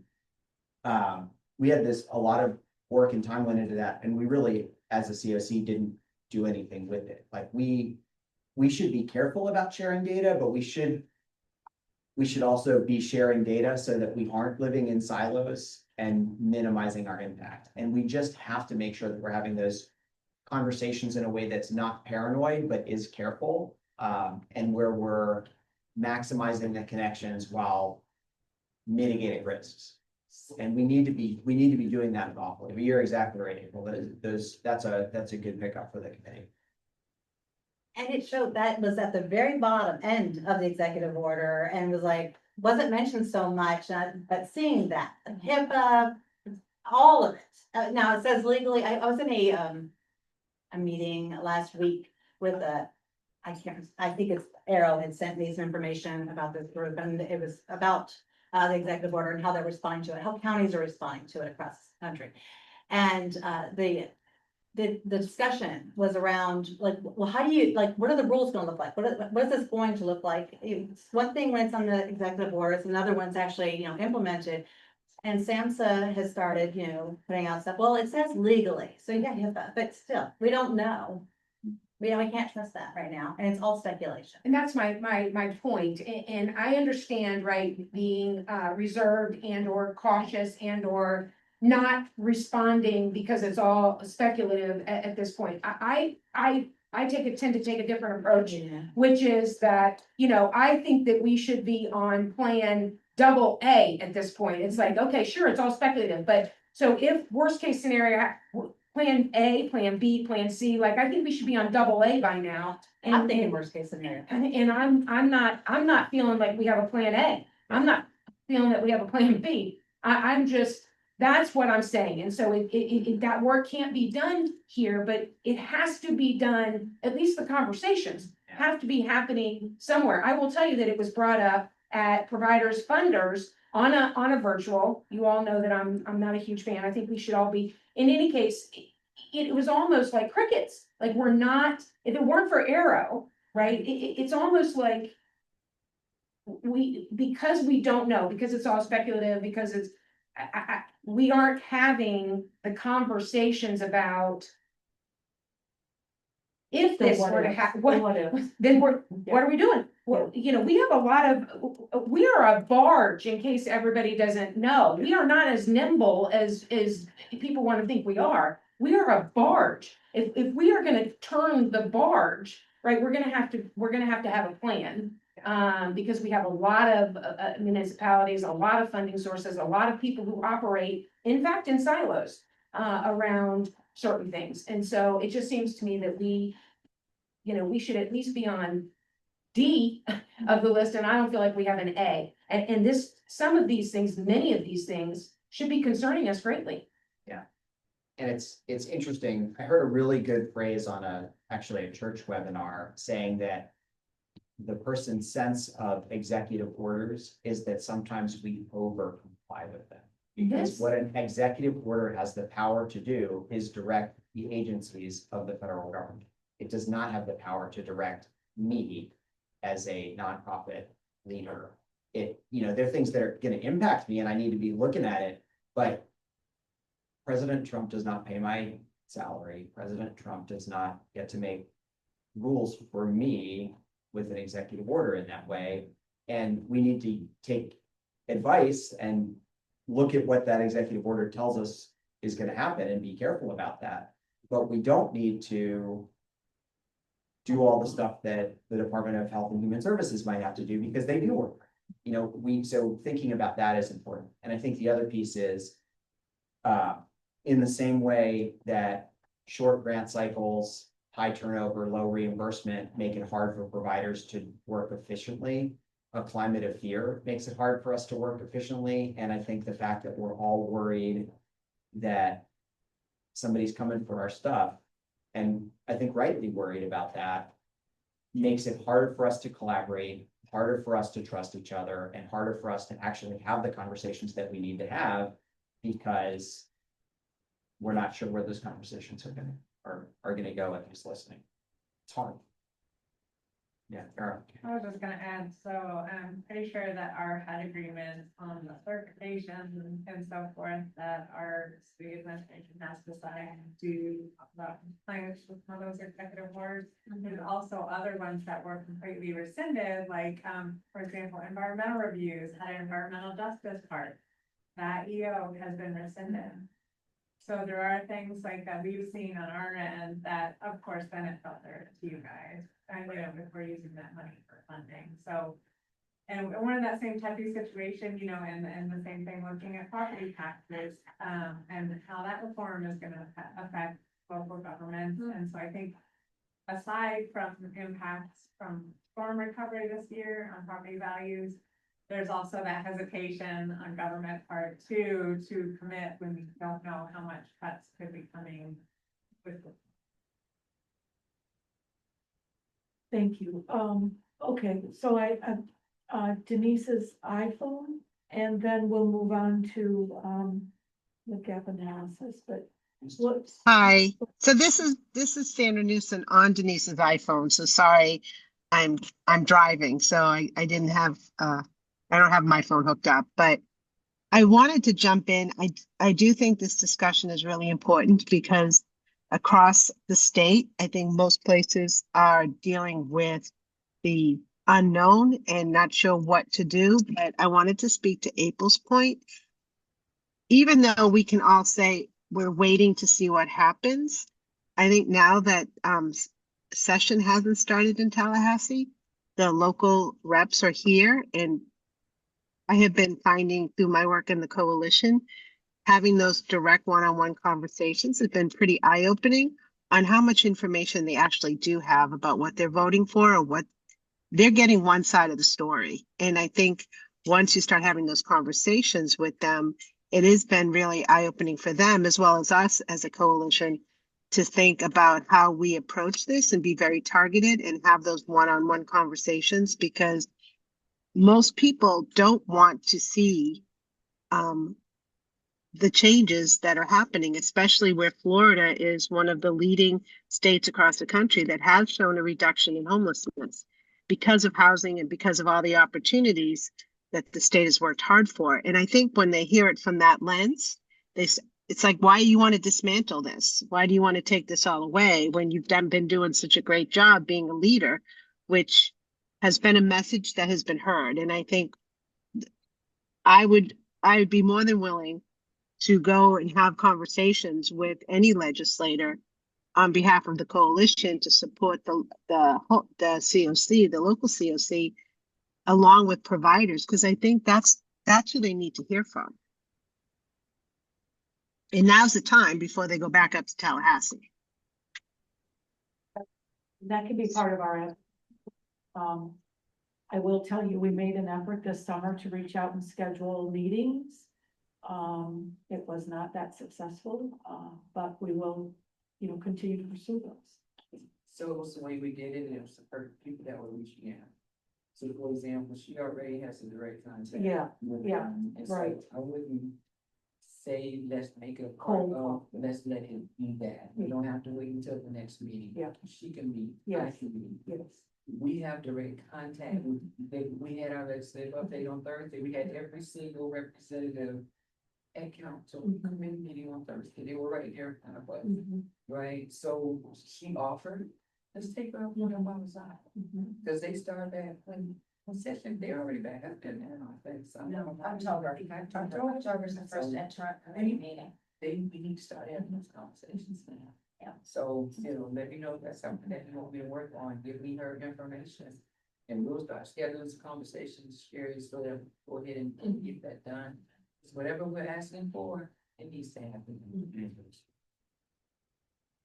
Thank you, Sam. That was a great discussion, really meaningful, and I know we didn't get through those slides, but it was. Don't need to, yeah, It was- it's great data. You'll see it on the dashboard if you take a look, and it's in the packet. Sherry, you're gonna lead us in the gap analysis, which is, the attachment is pretty extensive. It's a lot of responses from participants. So go ahead and lead us on that discussion. Right, that is an attachment that the actual analysis is pretty short. This is a supplement to the PIT count report that Dr. Braden Gerhardt gave last month, last time we were together. And so I'm not going to go through the entire PIT, but basically we are, I feel like Sam stole half of my talk only, but we are supposed to annually review our data for gaps and then, wrestle with it, look at it. And so it's not very prescriptive what HUD requires or what DCF requires, but it does, the PIT report does cover most of that requirement. I mean, the very minimum of what is needed, but we've added to it. So this supplement covers all of our housing inventory count and utilization. And it adds a pretty cool thing that I don't think has come, I don't know, Sam, you've been here for a while. Has Stella performance been? No, it's new. It's new, We- okay. We looked at it maybe once or twice a year. Yeah. Okay, so we're gonna see something that will show a visual map of our system flow. And I think that this is that'll be a really neat thing to go through. So we can just go ahead, Megan, and flip on through. We've already, we've talked about the PIT report and population trends. We've just had that discussion as well. Toward Highland Avenue.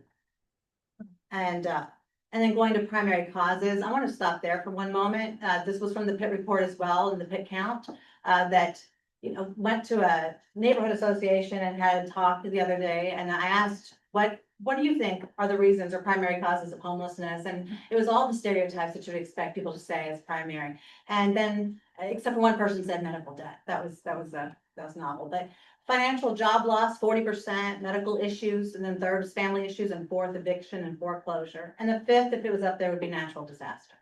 And so looking at what those primary causes are is a good place to start here too. Let's go to the next slide.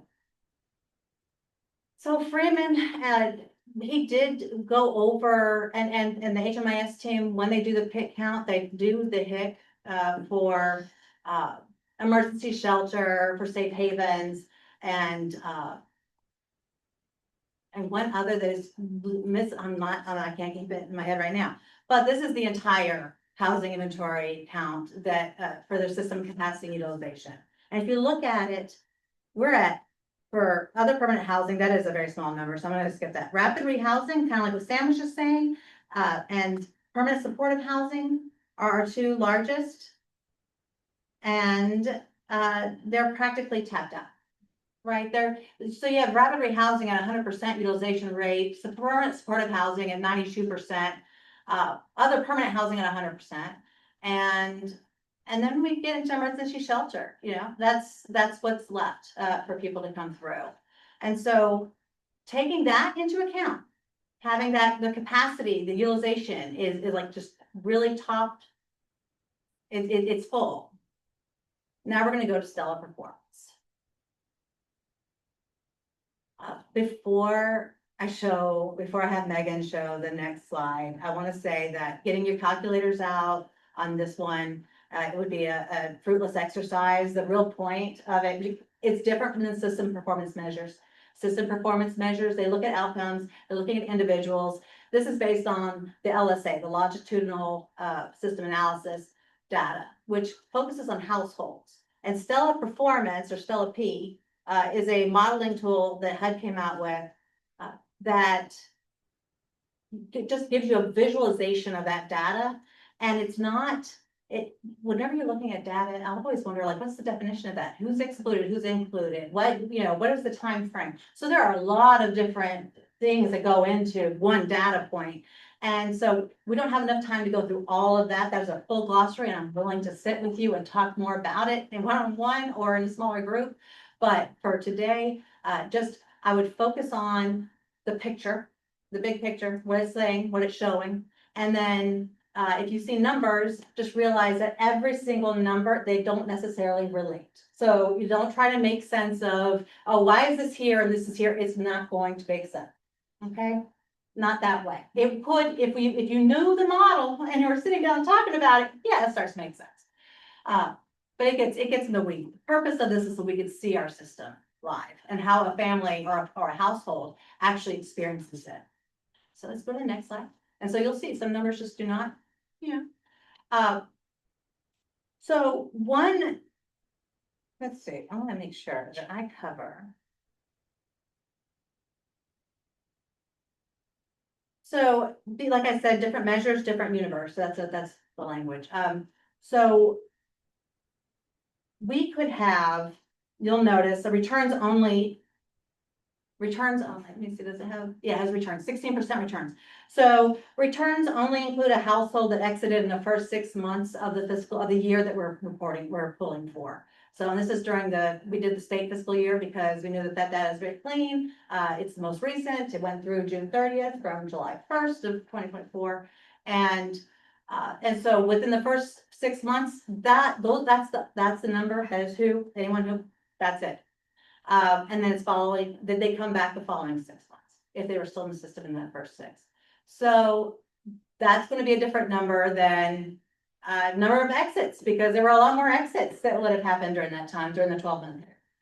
So those are some areas. And also some households, and people, if you are a parent and you go into, you don't have custody of your child, or you don't have physical custody of your child at the time, and you go into emergency shelter, you are counted as a household at that point, right? And then let's say you reunite with your child, and then you go to family shelter, then you are now a new household. And so same people could be in different households.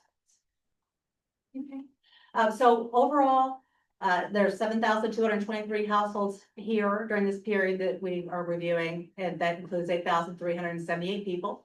161 days homeless was the average. This is, again, it looks at it very differently, and the numbers or the definition is actually more realistic. It's real, and than like system performance measures would say, because once somebody exits into like something, permanent successful exit, or they start a new project, it's like, okay, they're out, now they're back in, or it's a new thing. In this case, it is continuous. So there has to be like 7 days. If you are exit and then you come back in again in 7 days, then all that time before that still counts towards what's going in the future.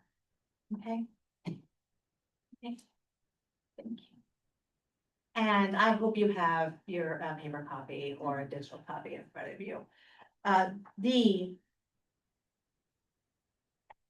You'll notice lines, they all have different widths. So the thinner a line, as it goes through the flow, then the fewer people go through. The thicker the line, you see emergency shelter, that's very thick. That's where a lot of people are coming in and they end up staying. But you'll also notice that the experience isn't linear. You don't go and enter into a program and then exit.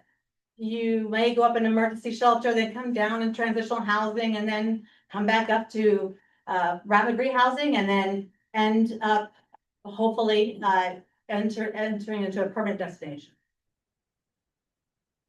The final project, when you're looking at these, the project that actually is the last project touched before the permanent destination is the project that gets the credit for it. So I want to just say that, being clear. We noticed that earlier in the HIC, we're tapped out for permanent supportive housing, and we're tapped out around rapid rehousing. The resources are not available to meet the need here. And you can see that in the number of days that it could take on average to get into permanent supportive housing. The gray dotted line in their middle is the point of housing, and then that green box is permanent destinations are reached. And in those two projects, permanent supportive housing, rapid rehousing, are also very high. Well, you have 78% have positive exits from rapid rehousing. You have a lower amount, 37% from permanent supportive housing, but that's actually a good thing. We want people who need the support to remain housed. So those two, they're like our best, do have the best outcomes, end up being the most tapped. And so that's why we are having people who are returning back in the system, going back in emergency shelter, returning back, and coming back in. But the point is, right, that for funders, what they want to fund, if they want the best outcomes, is permanent supported housing and rapid rehousing. What isn't listed here, right, is targeted prevention, right? Because they've already entered the system. So we don't get to see data on that, right? But again, I just think sometimes that we have to connect the dots better for people, because this data makes sense to the people who are living in this data. But what it says is that the biggest return on investment, if you are a funder, even a policymaker for that matter, and you aren't a funder, the biggest return on investment to our system of care is to invest in the things that are working. And the things that are working for this data is, we can't see prevention, but we know that it works, is rapid rehousing and permanent supported housing. And so when policymakers and or funders have to make decisions in the next who knows what amount of days, they should probably make sure that they are not cutting, which we just talked about has already happened, that they are not cutting rapid rehousing and permanent supported housing. If we have to make decisions about, right, because again, I got an email from Kathleen, right, like we got to support such and such, and that's, and so it's like, listen, we are not going to be able to advocate for everything. They are going to make cuts. Okay, we all need to giddy up. They're going to make cuts. What we need to be advocating for in helping them to connect dots on is the things that should not ever fall to the bottom of that list to be cut, right? We're going to all have to understand cuts are coming. they're coming. But what do we really want to lend our voice to? It should not be everything. Because we will lose credibility. We have to make sure that we are advocating, back to our advocacy group and all that, right? That we are advocating for the things that we know based on the data work. And this tells us 2 interventions for sure are presented here as to working. And yeah, and then earlier in a previous slide or in the report, it talks about with the PIT report, we had the lowest count and it's been trending down for years. There are a lot of reasons for that. We tend to focus on the negative, and there are definitely a lot of negative things, right? We just like to focus on problems rather than what's working well.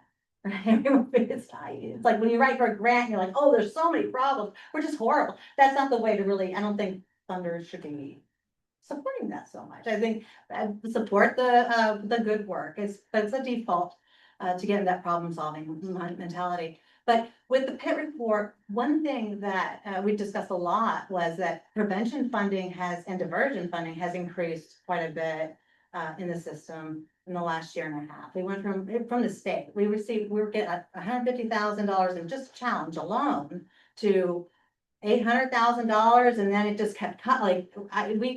It was like over $1 million, almost there. I mean, it was quite a bit, and so just in the last 18 months. So that was a big jump too. For preventing people, correct. So that is a connection. I do want to say on a slide before this where you gave a number of, right, that we are at 78% or something occupancy in emergency shelter. It isn't, I think that number includes safe harbor beds.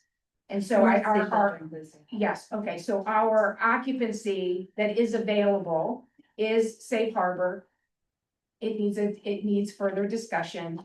And what it isn't showing us, because it's all lumped together, is that there is actually very little to almost no emergency shelter for families, which we just heard from Sam is our largest, right? I'm just saying, right, like we got to start putting pieces of the puzzle together here that we really don't have. We're one of the only communities that doesn't have a dedicated emergency shelter for families.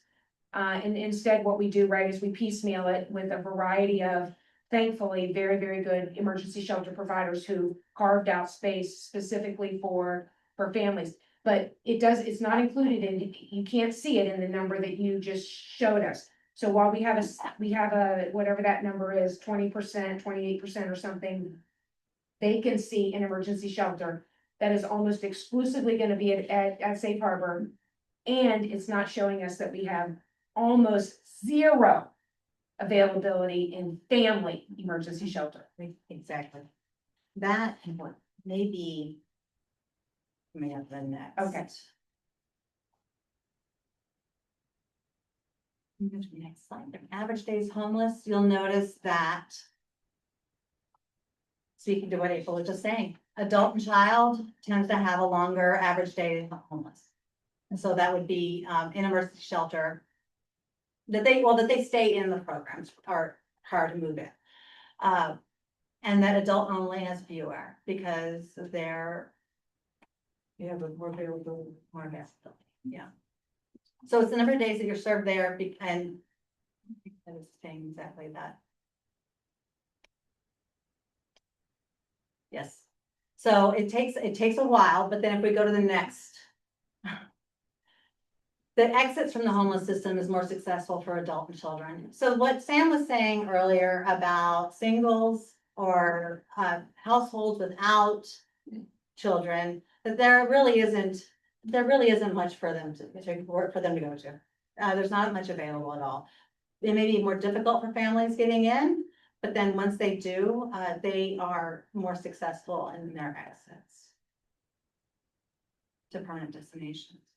And then returns, it's the same. Returns and this is just because of the way the data is shown here.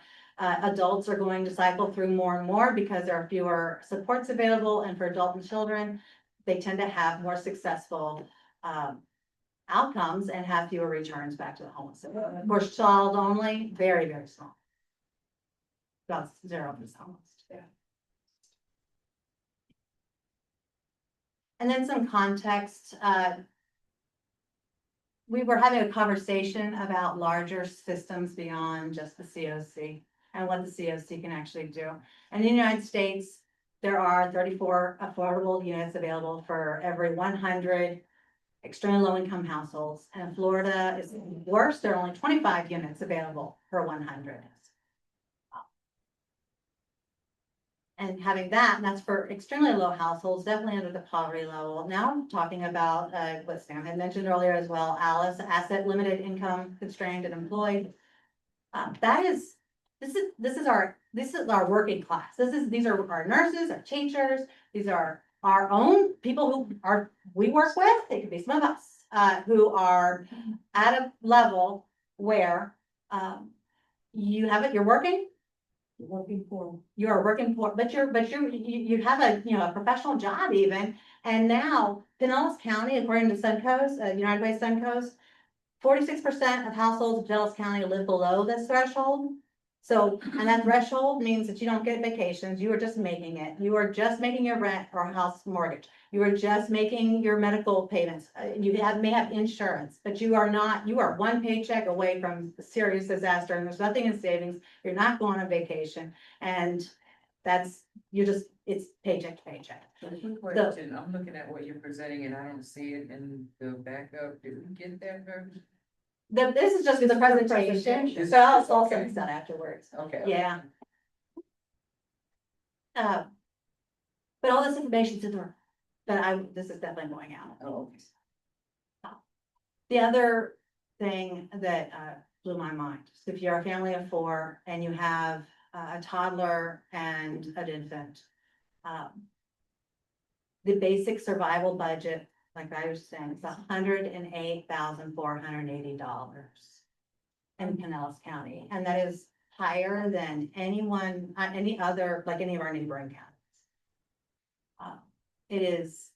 That's heartbreaking. You think, a salary of $50,000 So again, and doesn't work. I want to point out, right, that the vast majority of team members and staff who work for not-for-profit organizations are among this 46%.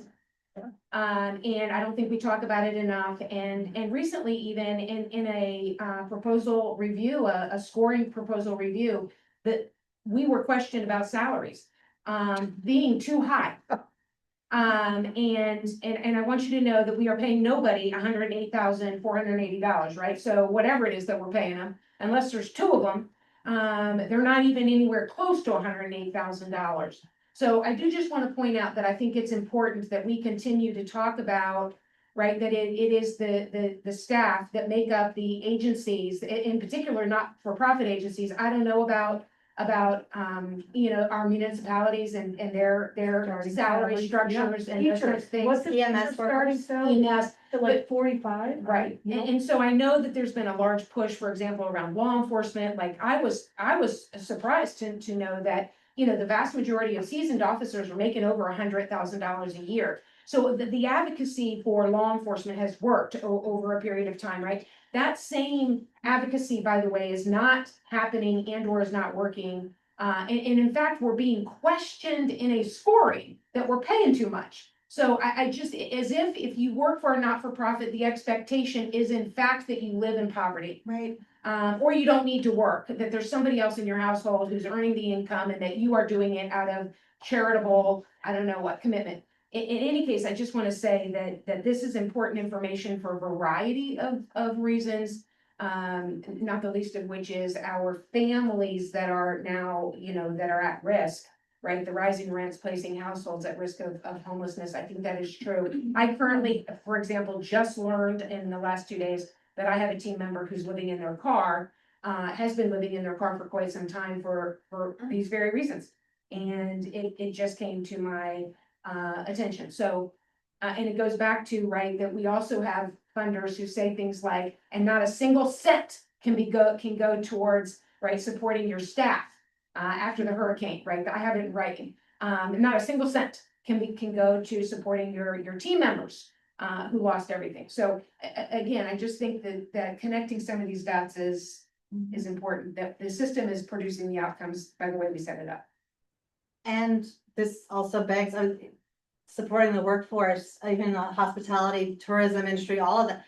Most HLA, a lot of our staff live outside of Pinellas. I live outside of Pinellas. I live half a block outside of Pinellas because of affordability. That is not out of choice so much. But having that connection to business. Because it's kind of reminds me of the ACEs study, right? With childhood trauma and how that impacts education and all kinds of things later on in life, health, and the cost of all of that, and whether or not you're going to have a good workforce or, it starts there. You can't find a workforce if they can't afford to live here. So And I think it's part of the story you need to tell.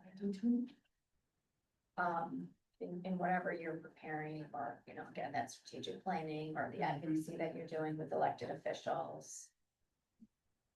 Yeah. Well, when we were at this neighborhood meeting, this week, to talk about the peg report and stuff, I mean, the reality is we live in an environment in Pinellas County that has hospitality and service as our economic engine. They don't pay, and we don't have housing to match our workforce, period. And people aren't going to be driving 2 hours to work at a restaurant.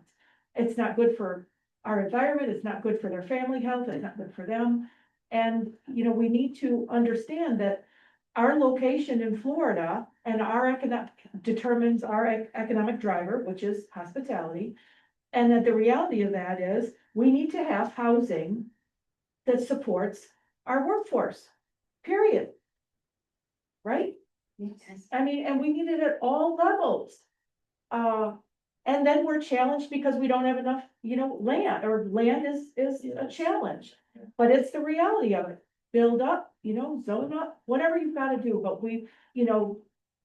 it's but it is nuanced and complex, and it's not all sitting on the shoulders of the CoC to go out and educate all that, but it's the big picture that anybody should know. I mean, that's not rocket science. But when you're making intentional decisions to rezone mobile home parks where people have been living for decades. Yes. Or small multi-family developments for luxury housing, you are creating this disparity. Right. And the seniors, the African American community, the Latino community that has lived in those mobile home parks, in those homes for decades, right? In communities that are also being gentrified, Lord knows, you are creating this problem. And so education is so important. And understanding that you need to incentivize those builders and developers to develop mixed income housing, workforce housing, whatever you want to call it. Yeah. It's right, and not just 50 units of a 300 unit for 80% of AMI. Right. Because 80% of AMI, AMI, right. That's still ours. Yes. That's I would ours. say that is the hardest thing that we have to deal with. Right. In market rate development. Right. Affordable housing is not sexy.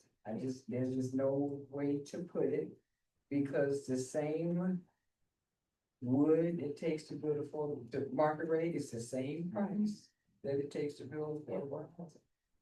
So there's a whole lot connected, a whole lot more financing connected with affordable housing. And then again, when you ask what is affordable, right? I can't stand 120% AMI being counted in those numbers. I love 80 and below. Right. But when you talk about the financing that puts such stipulations on, it has to be 120% AMI, get the 50 units out of 300, which is where your municipalities partner. With the tax credits. So although we would love in a perfect world for it to be that way, it's so much more difficult, and it takes such a long time. We just approved another affordable housing building that hasn't started construction yet. They're done clearing, but we started that in 2020. Absolutely. We started that in this is 2025, and they are just breaking ground.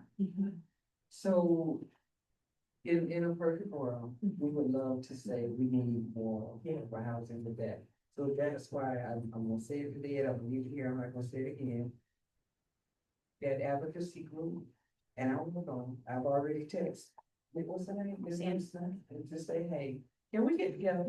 So we can start putting a little roadmap of points that we need to start getting moving. But since we're here, I'm gonna go ahead and put it out there anyway.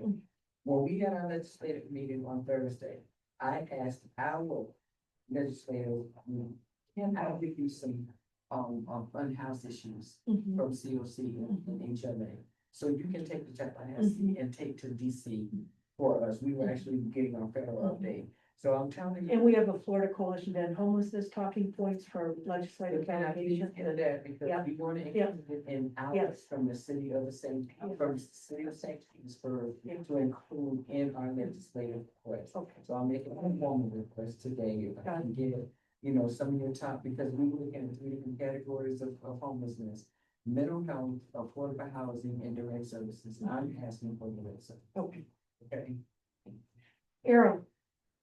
I was gonna say one other thing that local governments are facing right now is Senate Bill 180, which does not allow us in 2027 to institute any regulation that can be more restrictive. Right. So we are looking at revising some of our density bonuses, but now we can't until 2027 meet that other level. So then it's trying to explore other options and incentives for that lower amount.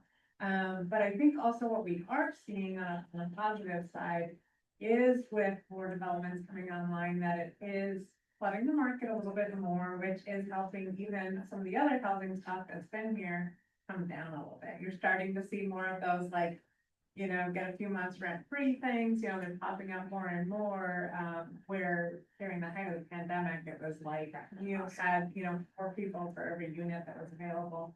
So, even if some of the new units aren't fully restricted, it is helping to level out overall. So the rent is dropping slowly though.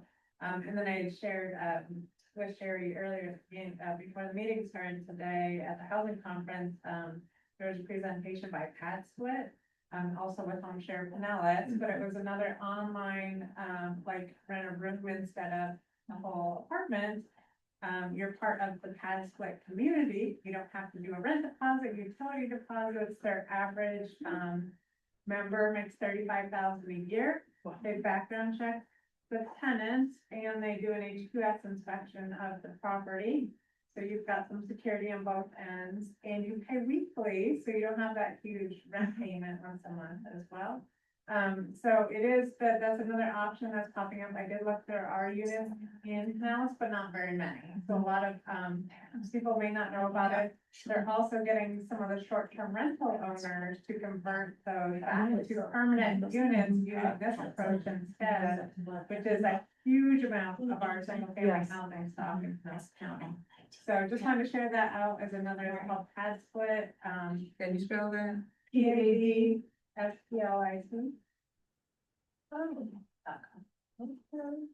Maybe we can follow up the meeting with a link to that. Yeah. So that, I'm just thinking about our workforce too, like. Oh, yeah. So many of our agencies were all background checked. So you're getting, a roommate, you get folks, to share a room together, at least you've got that assurance, or even in our school system, they're all background checked, like bus drivers and so forth, and look for opportunities. Good, thank you for sharing that. All right, oh, there it is, look at that. Okay, yeah. But I do want to add, we're saying that SB 180 restricts us as far as 2027.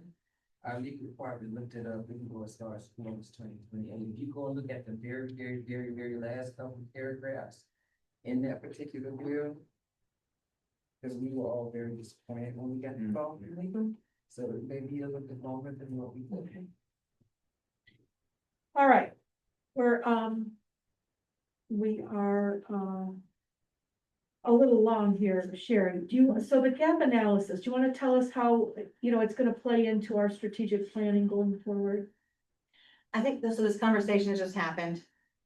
And what the conversation that happened prior to, but taking the recommendations that came out of PIT, we've surveyed funders and providers. We know that there wasn't a very large, response back, so we don't want to take that. But we did get some information from that.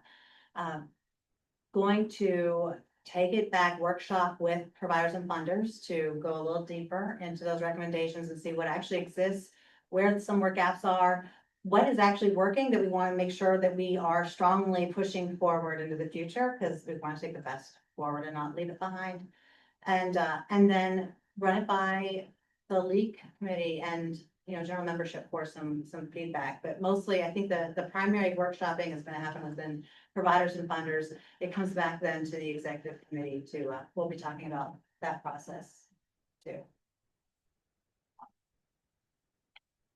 And we are gonna ask for participants for a strategic planning work group, right? Yeah, well, it had been discussed for providers and funders to do a workshop there, take it to The league and the league. So that's the way. it's gonna And go? yeah, Okay. start out with the gaps analysis with DSP and HMIS. Okay. We can talk more about those specifics, but want to make sure that it is not just that we have something focused and that we can, what has been said earlier, that's something I've noticed too. It seems that we're just like all the things trying to take care of and without some intentionality and direction on, let's do this really well and let's know what we want. Then we can involve.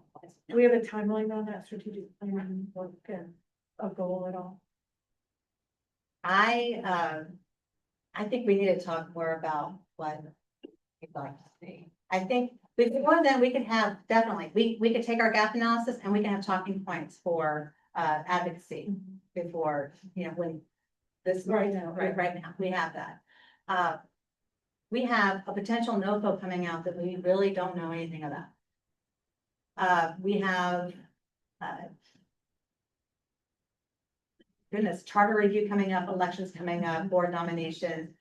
There are many things that are coming up that and then looking at the next meeting for providers and funders is going to be another month and a half. Okay, So like January. yeah, I think.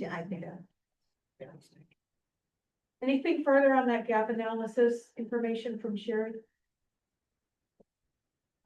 Sherry, you have lead agency updates.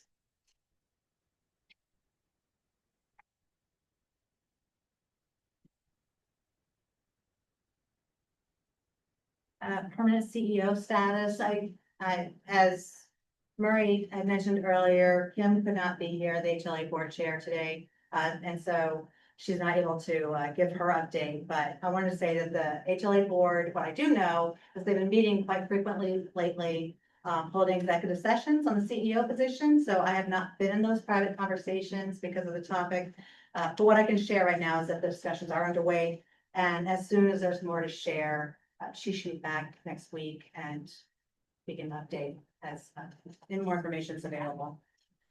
But they are meeting frequently. Well, Sky app, there was a pretty cool. So back in the task force from last summer with HB 1369. There was a push to like, how do we get street outreach to be able to connect, making sure that we know when there are shelter openings and what the eligibility criteria are and where street outreach can then direct people to. And so the best that we could come up with at the time was a weekly report. There's a point in time. It's not very helpful for being able to tell what actually is available at any given point. And so, but from that point, right then, Cindy Pasowicz, she went forward with HMIS and they went into contract with WellSky and paid for an app for street outreach workers, and it's available to others too, but street outreach workers have been trained on it. And it's a real-time app that shows real-time availability of shelter type. Granted, it is based on entry into HMIS, 100%. We still say do call before, but it's as close to real time as we can get. And and it also includes all of the eligibility requirements, like if it requires referral from a specific source, if there are certain days or hours that you have to show up. But we do recommend, and we've only made it available to, like, it's not to the general community because that would be mayhem, but to street outreach workers. And then we've also, for providers and funders, anyone who's interested, we are going to provide a meeting around that to just review it and hear your questions and concerns and make sure that everybody's on the same page about what this app does and what was available through it. But that is exciting. Executive suicide prevention update. I know when my first meeting, when I came to the HLA was a joint providers and funders council meeting that you would like, and was after Zach White had passed, and so and there was a lot of discussion around what to do next. We had, I know I came from CFBHN prior to that, knew about executive suicides happening throughout Tampa Bay area, especially in Pinellas and in Hillsborough, and the response from that's the behavioral health, the behavioral health people. And what was the response, right? And so, and I think because it's just a tough topic to grapple with, and trainings aren't going to be the answer. Awareness, we're talking about people who could provide those trainings. They're surrounded by licensed folks who would know and see the signs, you know, they don't need, so at any rate, I just want to say that I know it's been a year later, but the topic hasn't been forgotten. And so I talked with Kathleen a little bit. She sits on the CoC Care meeting that CFBHN, our managing entity, convenes, and the person who hosts that meeting or facilitates is Karen Barfield. She's a really good friend of mine. And so they got talking, and then Karen and I started talking again, and other people, Alan. And so Karen and I had lunch together to talk about how the answers always seem to be around training and awareness, and that we really need to go deeper. And so she's pulled together a group. We are just still in initial conversations with Zero Suicide, First Contact, and then and two executives. And so it's an interesting. We're just trying to figure out what's happening in other parts of the country. We've been doing some study on that on our own independently. Haven't really found too much, but have some ideas on some creative ways to address this. And there may be training involved for like board members or you know, other entities. So that's true, but it will not solve the CEO or the executive crisis. But anyway, it's very surface level right now. It's just starting, and I just want you to know that it has not been forgotten. It's very important. I would like to be a part of that.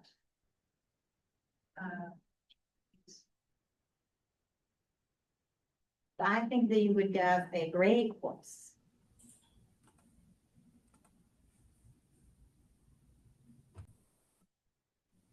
Still are very informative. Thank you.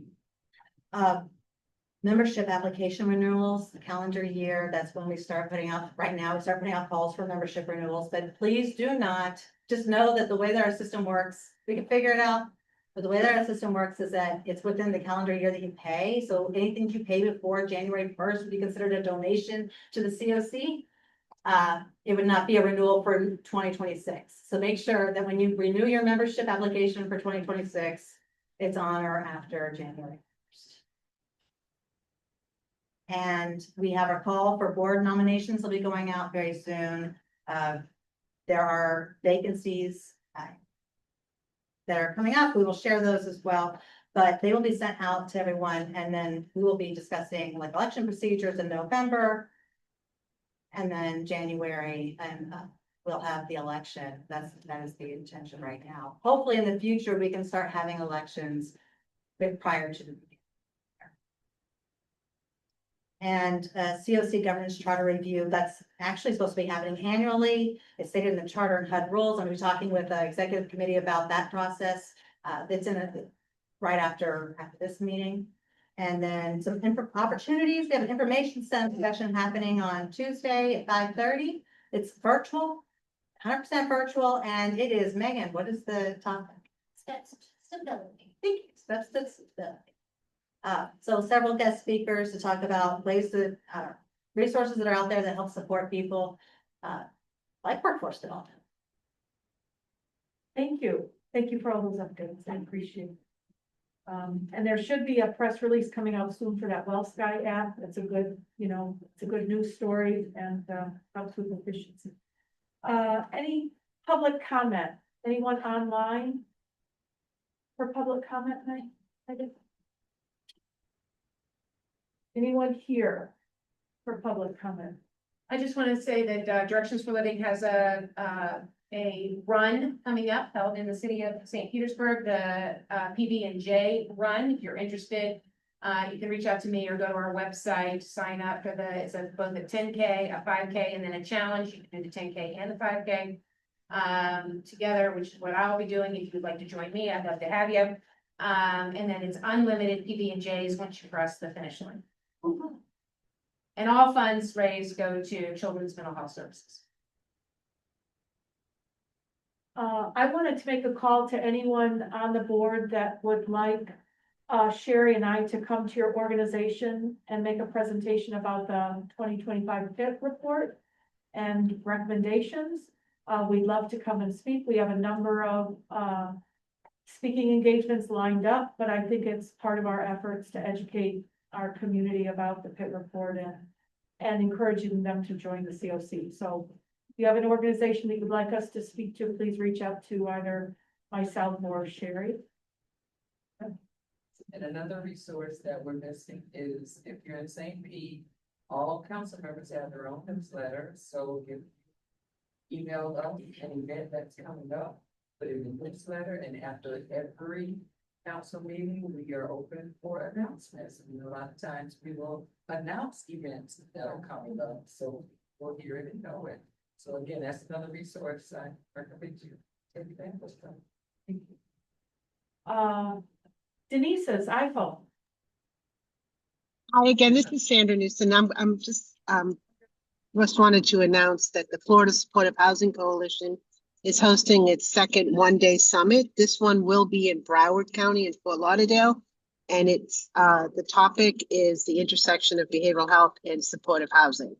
And if anyone is interested in learning more about it and finding out, details about locations and all of that, they can reach out to me or go to our website, which is fshc.org. Thank you, Sandra. Gary, did you want to make any statement? Thinking the fact that we ran so late that I considered that meeting. Sure. The only thing I would like to say in short is that I appreciate it's good to see everyone here again. Appreciate this quick moment. I had written something out, but in the interest of our time restraints, I'm going to cut it short, save it for the next meeting.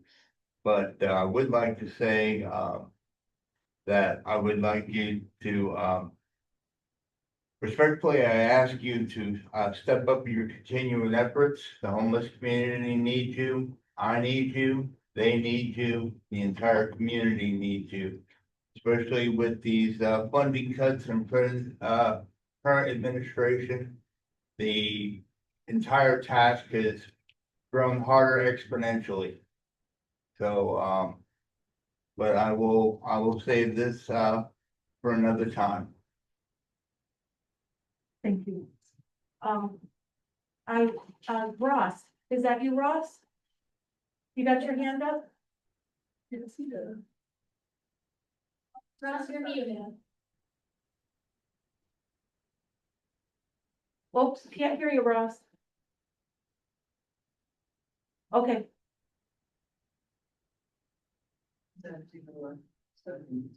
I know. Oh my God, you just get that back. You have to get some Did not work. Do you want to type it into the chat? Is it short enough for the chat for a type? Okay, you do that, and I've got two little things to say, so you type in your comment.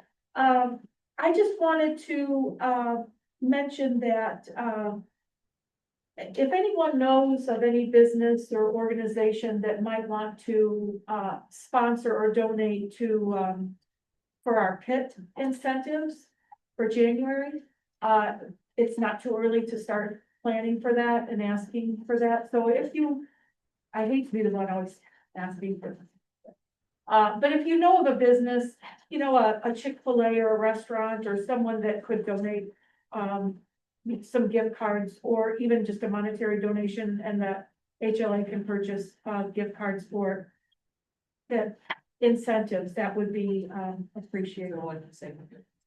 Hit, yeah. Where does that, so a business will say, well, why are you, why are you incentivizing, and what does that look like? So we're giving it for the. For people who do surveys, who complete a survey to get maybe a $5, like a gift card to it. That's what I was asking, so. Okay. Or for, PSTA has helped, with some bus passes and like that. Okay, so we're giving these two. So, okay, gotcha. The people who participate in the interview. And then the other thing, and then we'll get back to Ross, if Ross has got it all done. Is I think we need to think about, our hybrid meeting policy here. We have, we don't have a full board here in person. And it kind of trickled in, and I know it's easier to participate online. I participate on many, many meetings online. And so I think we need to think about whether we switch to, all digital or all virtual. It'll certainly make it easier on the HLA staff for coming here, setting up in, 45 minutes early and people driving here. So something to think about. The executive committee can talk about it at our meeting that follows this one. And maybe it'll be a topic of discussion at our, our November meeting. So, if you've got opinions, reach out to me and let me know. All right, Ross, you good? Thank you. So on September the 19th, from 11:15 until kind of mid-afternoon, down at the Health Equity Center, Health St. Pete, on 34th Street South, PSTA is hosting a free event, lunch provided for providers, to help educate you about some pretty significant changes coming to the PSTA bus system that will take, those changes are going to go into effect end of October. So it's a chance for you to come and learn and be able to help educate those you work with. So it can be a positive change for everyone. So September 19th, midday, and I can provide information to staff to forward to providers if you like. Thank you, Ross. Okay, we have another hand, Megan? I can't read her. Danielle Thomas. Danielle. Okay, thank you. Good afternoon or good morning, everyone. I just wanted to let everyone know that last week the St. Pete Housing Authority Board did authorize the Housing Authority to enter into master development agreements with I think it is 12 different developers for the development of affordable housing. So if there are different organizations who have ideas or projects that they are looking for a developer partner, you may want to reach out to our procurement director in order to get the developers, because they are looking for projects in the city of St. Petersburg and are very interested in partnering. So just something to think about for those that maybe have affordable housing development projects sort of sitting in the wings and need a development arm to assist with that. So just wanted to put that out there for consideration. Thank you. Thank you. Any other hands? Okay. That's everybody. All right. Well, thank you all for coming. I know it's a heavy topic. I know we have challenging times, and there often isn't a lot of positive news, but I appreciate all of your passion and intelligence and work on completing and doing the work of the CoC, and especially Sam, you've been just phenomenal with that data presentation and just knowing it all off the top of your head. I just am always impressed and appreciated. So thank you all. I am going to adjourn the meeting, and I hope you have a great afternoon and weekend.